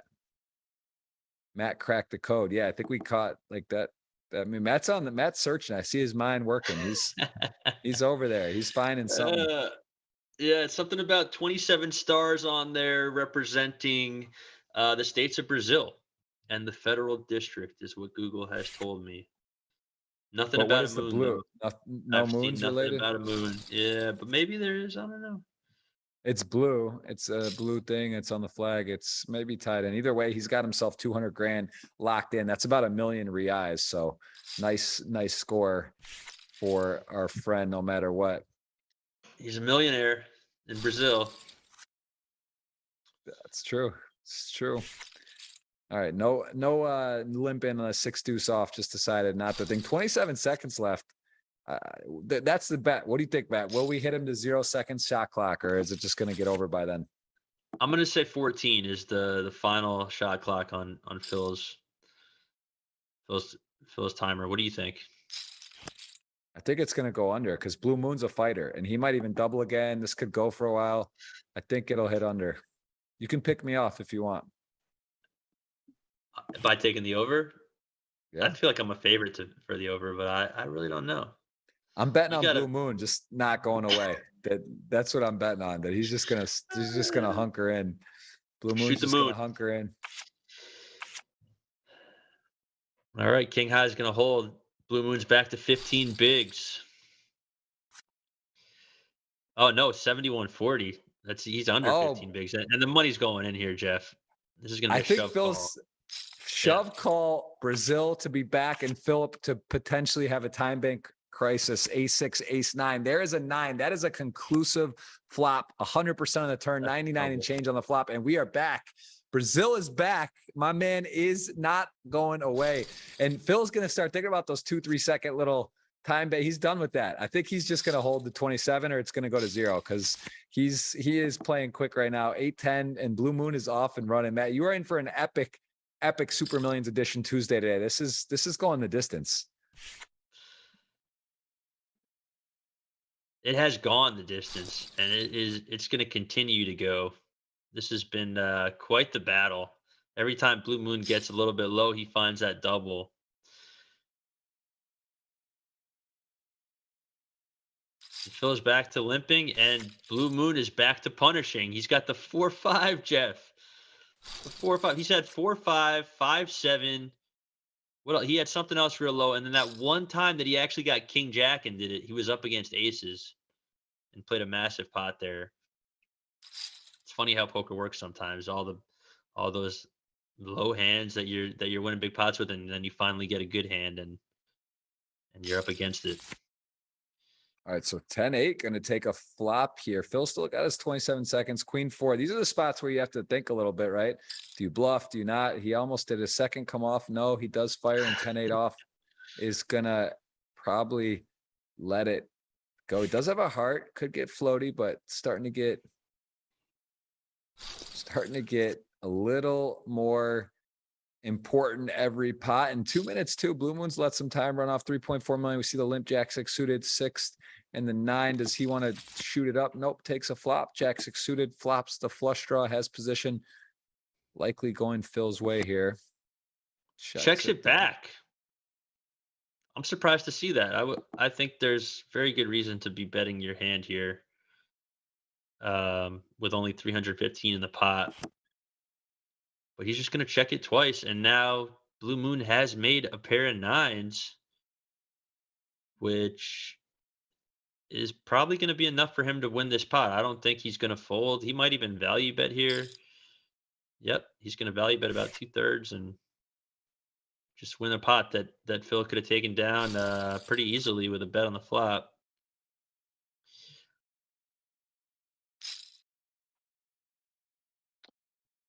I mean, we are covering on 3 hours here. A Brazilianaire. That's creative, Greg Curtis. Brazilianaire. I have not heard that. I'm going to use that. I like that. He is. And I don't know the current exchange rate. It could possibly be dipped under 5-1. I need to check that out. But either way, it's close. And if he wins, he's for sure got that covered. But let's, can anyone know the current rate? Save me a look on XE.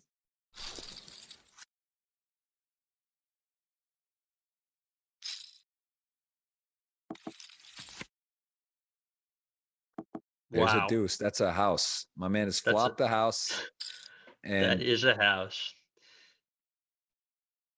And he's got a guy betting. wow. All right. House no more. We have quads. I think he's feeling pretty comfortable with his hand at this moment, Jeff. It's hammer lock. So he's hoping his opponent approves. There's a chance, right? The 10's a magical card. Anything above the 9 has got possibilities of beautifulness, and he does go for a bet. And 8-5 can't be. If you're playing the 8-5, you're raising it, Jeff, and it's pretty hard to do. Yeah, we are down to a 8.5 to 3 million heads up match. The blinds are 7140K.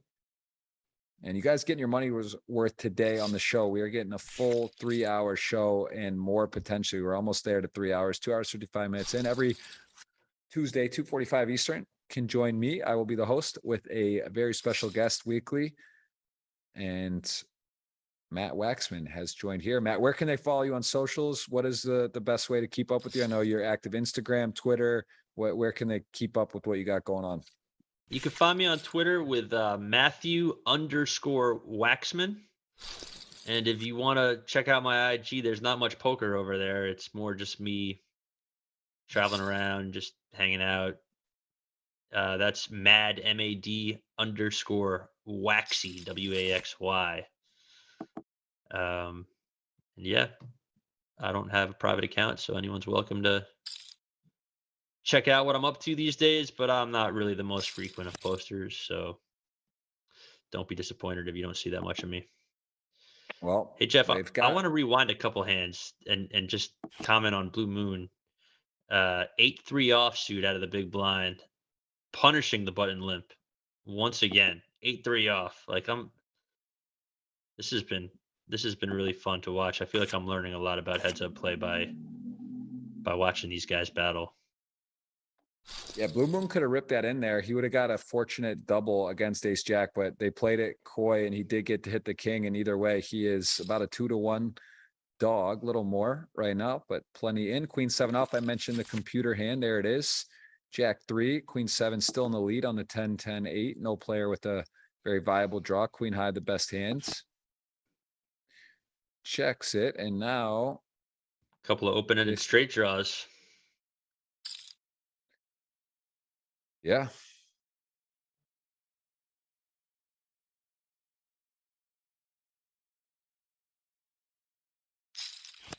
Blue Moon, we'll look it up, and that's an interesting one. Both players improve. Yeah, I mean, you got to expect Phil has a decent check call candidate here. It's hard for Blue Moon to have that many queens because it's just a gutter. But of course, Queen 7 does make sense.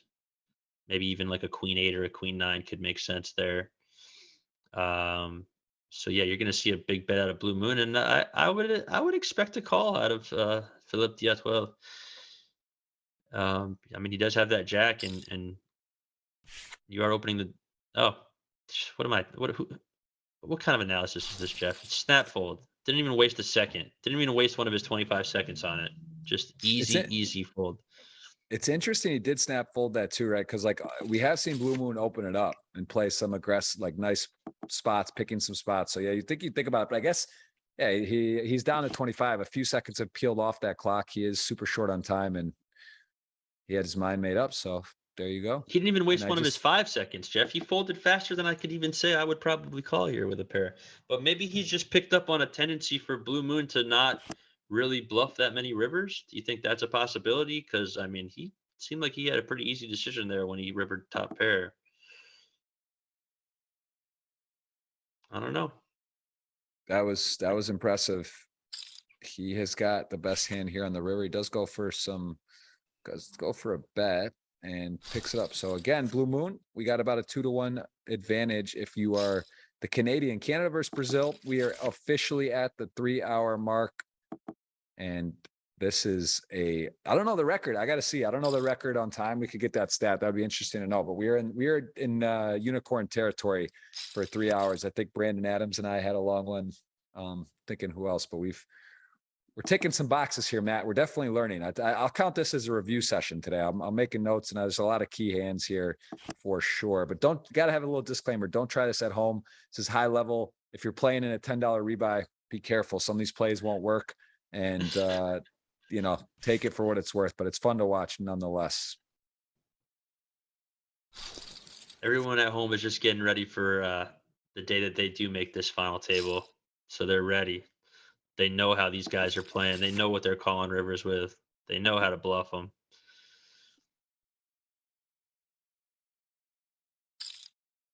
But yeah, just watching the progression of this tournament has been a real treat. Just seeing how these players have opened up their games, they're changing different strategies, adjusting. And that's the key to being a great poker player is you got to be hard to predict. You got to always be willing to adapt and roll with the punches, see what the table is giving you, and then try your best to allow all that to be to your own advantage. I mean, this is crazy. The blinds are at 8160. I'm pretty sure this is the tied for the record that I've been a part of at 8160, and no one is given an inch here. There is no chops. Interesting enough, no deal making in this format, Super Millions.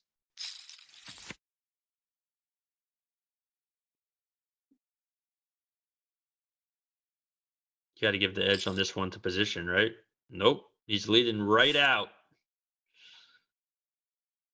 Leading right out with the 9-4 suited, taking it down. Oh, did that get 3-bet pre? Did I miss something? 7, 4, and 5s. Oh, wait.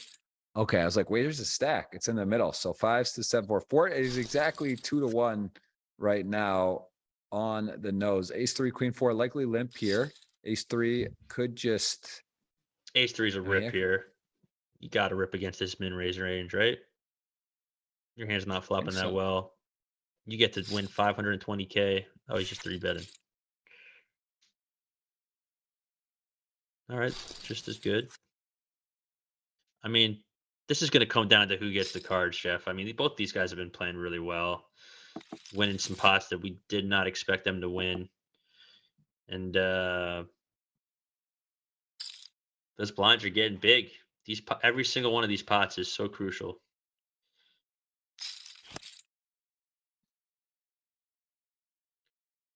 Great card for Blue Moon. He's going to pick up 3 of a kind 5s, and even better for Phil is you're feeling good about your 4s now because the 5's paired. So, that's going to take away the chances of your opponent making a better hand than you on the turn that didn't already have a better hand than you.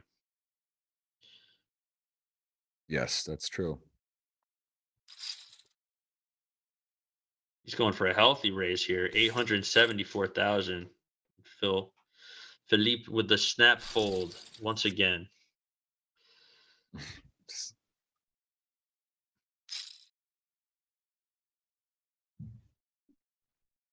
Is 3-5 going to do it? Yep, there it is. That 4x. Man. I'm loving seeing this adjustment by Blue Moon. He has been so aggressive before the flop since they got heads up. And that has just been such an impressive adjustment to see. It just goes to show that these players are not one-dimensional. They are moving. They are changing strategies. They're very hard to predict. And I'd expect nothing less in a 10K buy-in against some of the best online players in the world.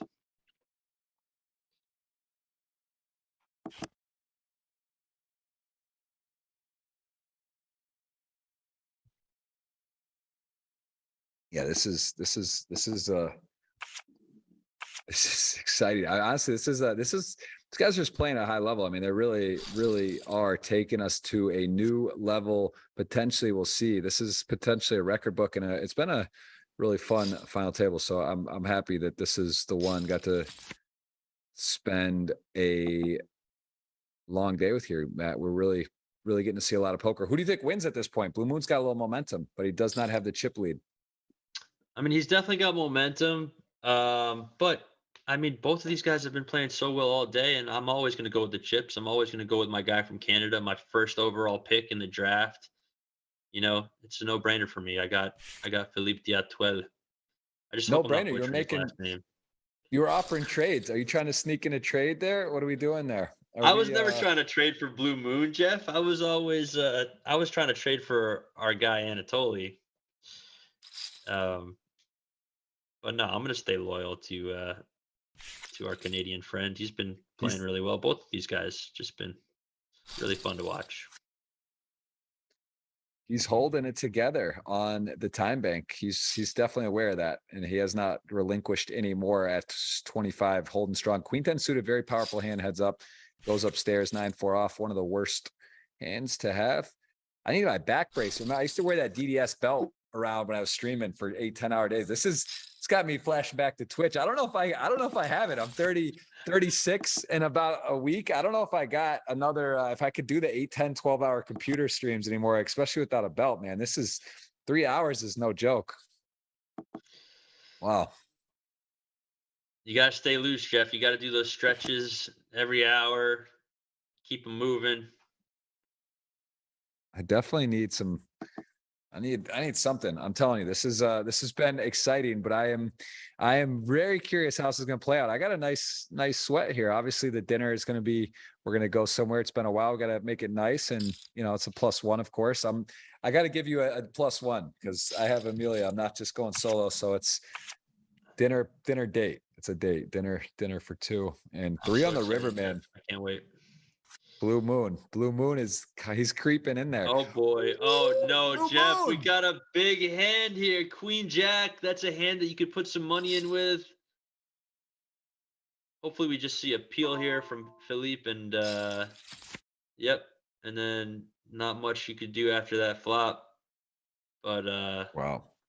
but that's gonna be a nice 7-figure pot here for Blue Moon.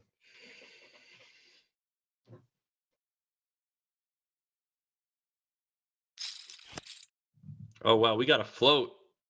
We got a float. Does Blue Moon have a check here though? Does he have the trappy check after he gets the float? You could check shove this hand very comfortably with pocket queens and let Philippe bet all of his floats. Nope, he's just gonna fire right in. Well, I got to tell you, I got news for you. There is a dead even match right now. Anyone Oh has my. yes, they are right on point.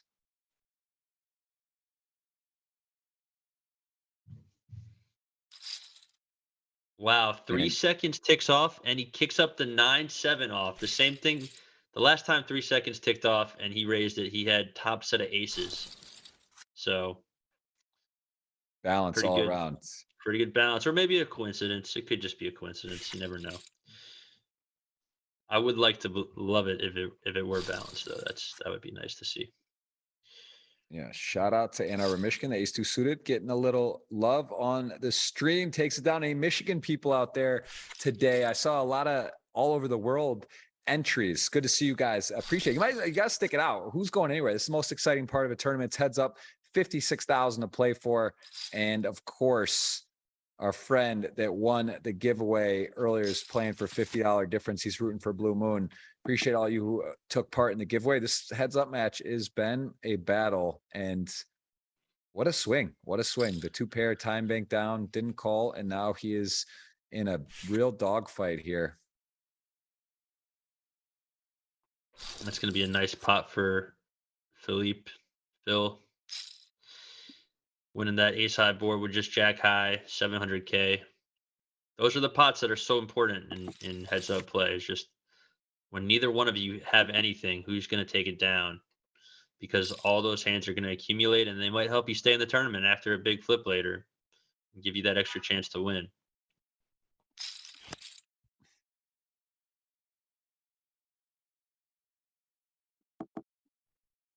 And this is a very interesting card. 3-4 picks up a equity turn.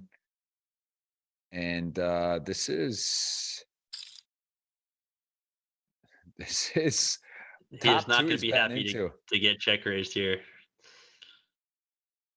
No, and there's so many draws. You could argue to just call, set some rope, but not on this one. Not with the No, I six, know. 7, 3, 4, 9, You go for the 10 jugular here, spades. Jeff. You go for the jugular. You get that check raise in. So if he calls, you get to shove the river and win this whole thing. Deny all that equity with all those draws, and you kind of have to bet that 3-4 when you turn open ended. But at the same time, it's super frustrating when you bet it and then you can't even get to see if you make that straight on the river. Look at these hands. This might be the This all is in. I it. mean, this is just a jam and a call, right? This is. I mean, luckily Wow. they're pretty deep, so he's able to just call with his king jack suited. But I would not have faulted him one bit had he gotten the money in there with that hand. That is a pretty powerful hand. But he's got the position. He's got king jack of diamonds. That hand flops so well. Like that's a great candidate for just calling in position. Yes, And it this is an interesting is. spot, Jeff. Like he's got the gutter, but now he just has ace high. What is he going to do? It looks like he's going for a check call here. But does Phil pull the trigger and bluff when he hits that flush draw? He checks back, and then there is the flush. Wow. I mean, Blue Got the Moon, 10 of diamonds. he could check call this hand, right? He could check call this ace high, right?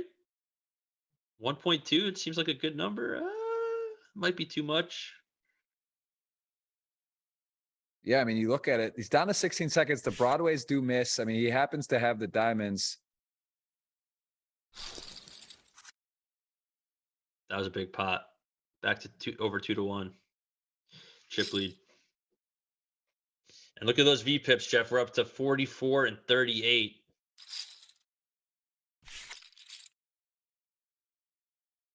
Yeah, they're playing. The boys are in there. They're in there. They're playing poker, and this is getting to it. I mean, we are up in 2 hands to levels that we may have not seen before. We do appreciate you guys sticking with us here. Ace 3, deuce 10. It's crazy. This is actually crazy that you even said it. You're like, it's over. I thought it was over.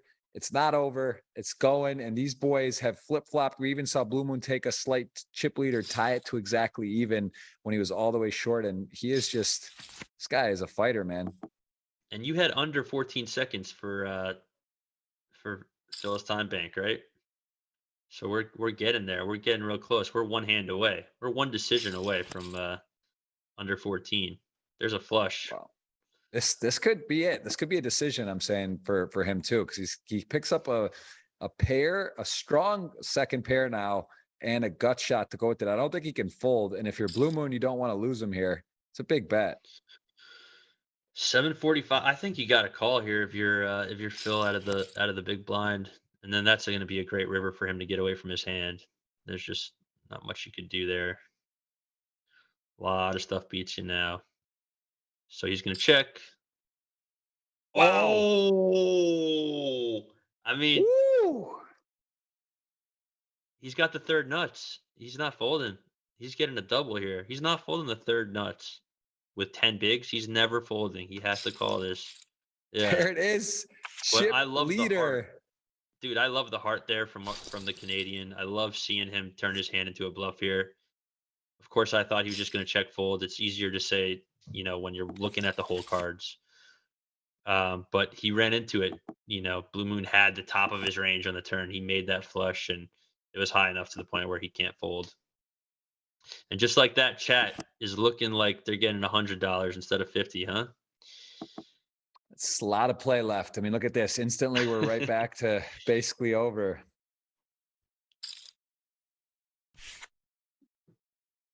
Yeah, we're close in chips again. It's like a 3 big blind difference.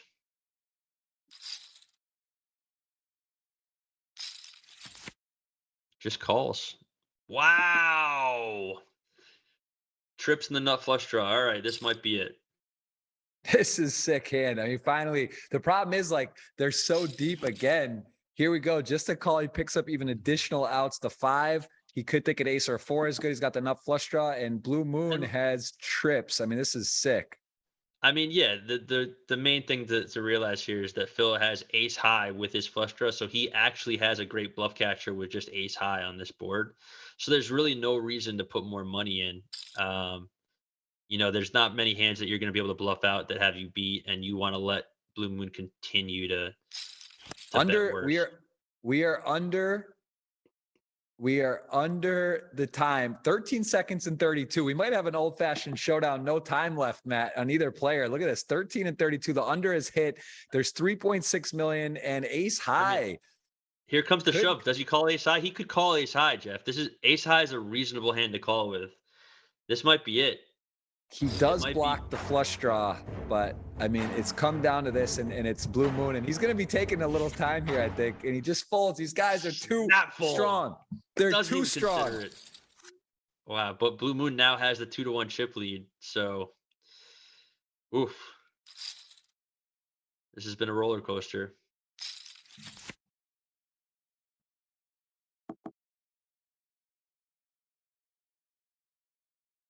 Wow. I mean, this is just, we might actually see no time banks all around. I might need an ice bath after this. I didn't get the proper chair set up. I'm on the road. I'm in Brazil. I'm rooting for Blue Moon. I mean, this is epic stuff all around. I'm excited to be here. There's a 9 on the river for Blue Moon, and just to win this one. Yeah.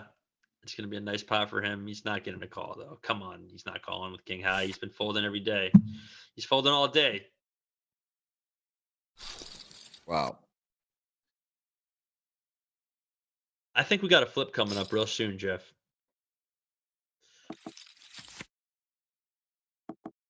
Yeah. Looks like this one went limp and checked from the big blind. Yeah, I'm making notes. This is going to be a fun highlight reel for sure. Again, check that out on Mondays on my YouTube channel. I put that out for the previous show every week. We are on season 2, episode 54. Matt Waxman, he told you where to follow him. Do just that. My man can play poker. He knows how to live, travel, and he is how long have you played poker, Matt? 20 years? I mean, 2002, 3? When did you start? I started playing. I mean, I've been playing poker since I was a kid. I used to play like for 5-card draw for change out of the piggy bank with some family members, but I didn't start really like gambling on poker until I was in high school, like a junior, which was like 2001, 2002. And then I started to play some tournaments, a little bit in college, and I went like full into poker like 2005, like where I was just really playing every day. It was my only job. And so I guess that was like 17, 18 years professional. And yeah, it's been a fun ride. I've been able to do a lot of stuff that a lot of my friends couldn't. I've got to meet a lot of amazing people, and I've got to watch this amazing game evolve through the years into what it's become today. 2 pair for Blue Moon.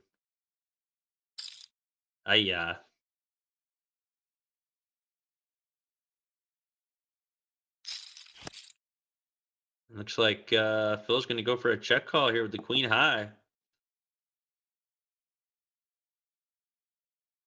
I'm probably going to see a pot-sized bet here from Blue Moon.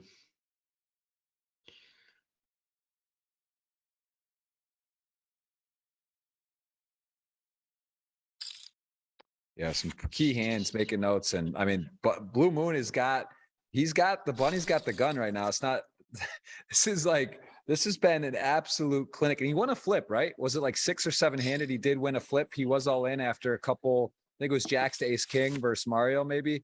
Or wasn't he the one that won the ace 10 and he rivered the 10, right? He got out flopped with ace 10 against ace 6, and then he rivered a 10. Wasn't that him? Yes. And he also was all in, or he had a good spot, ace queen, ace jack, where he got river jacked, I believe, versus this player, or maybe it was the other player. So yeah, he's had a roller coaster. He made some outstanding folds very early on, and look at him now. Now he's got the chip lead, over 4-1 chip lead, where he is like, he's got the finish line in his sights, Jeff. He's trying to take this thing down. This has got to be a shove, right? 10 bigs with a king. Queen 10's a call. Here we go. Wow. King 4 is ahead. Queen 10. It just feels like his day, though. There's a king and a queen. We might be playing some more poker. Extra outs on the turn. 80-20 favorite, and it is over. Moon is your champion, and $100 is the giveaway. What an absolutely epic final heads-up match. This is in, I think, 3 hours and 20 minutes. We're near record territory. The Blue Moon, the man from Brazil, gets it down, takes over Austria in 3, 4, and 5. And Mr. P. Datul is a absolute legend. What a battle, what a fight, but that's going to hurt to have the chip lead, not finish it off. He would have called, right? It would have been over. It bluffs with the worst hand and wins, and then takes it down. Such an amazing show. Any other takeaways, Matt? I mean, it's been 3 hours and 20 minutes. That is a record. I know I'd said 2 hours is the general average, but I'm telling you, that was every bit worth it to do. I hope you enjoyed yourself, and if you have any closing thoughts, let us know. But I had a great time, and really, that was a fun final table. Yeah, I mean, that was certainly some really impressive play here from both of our players. And watching Blue Moon go from the passive, conservative, like take flops guy to the guy who was putting in all the pressure pre-flop and adjust into doing that. I mean, he certainly got like a few favorable situations, but that was just some great poker. And it was really fun hanging out with you today, Jeff, and being able to watch this with you in the chat. Yeah, well, we appreciate it. We will see same time, same place next week, 2:45 Eastern. It will be season 2, episode 55. Very special guest again next week lined up. And again, the highlights will be up on Monday. This is for sure a special one. Congrats to Blue Moon. Congrats to our $100 ticket winner out there. And I will see you guys next Tuesday. Thank you so much. Thank you to Matt too.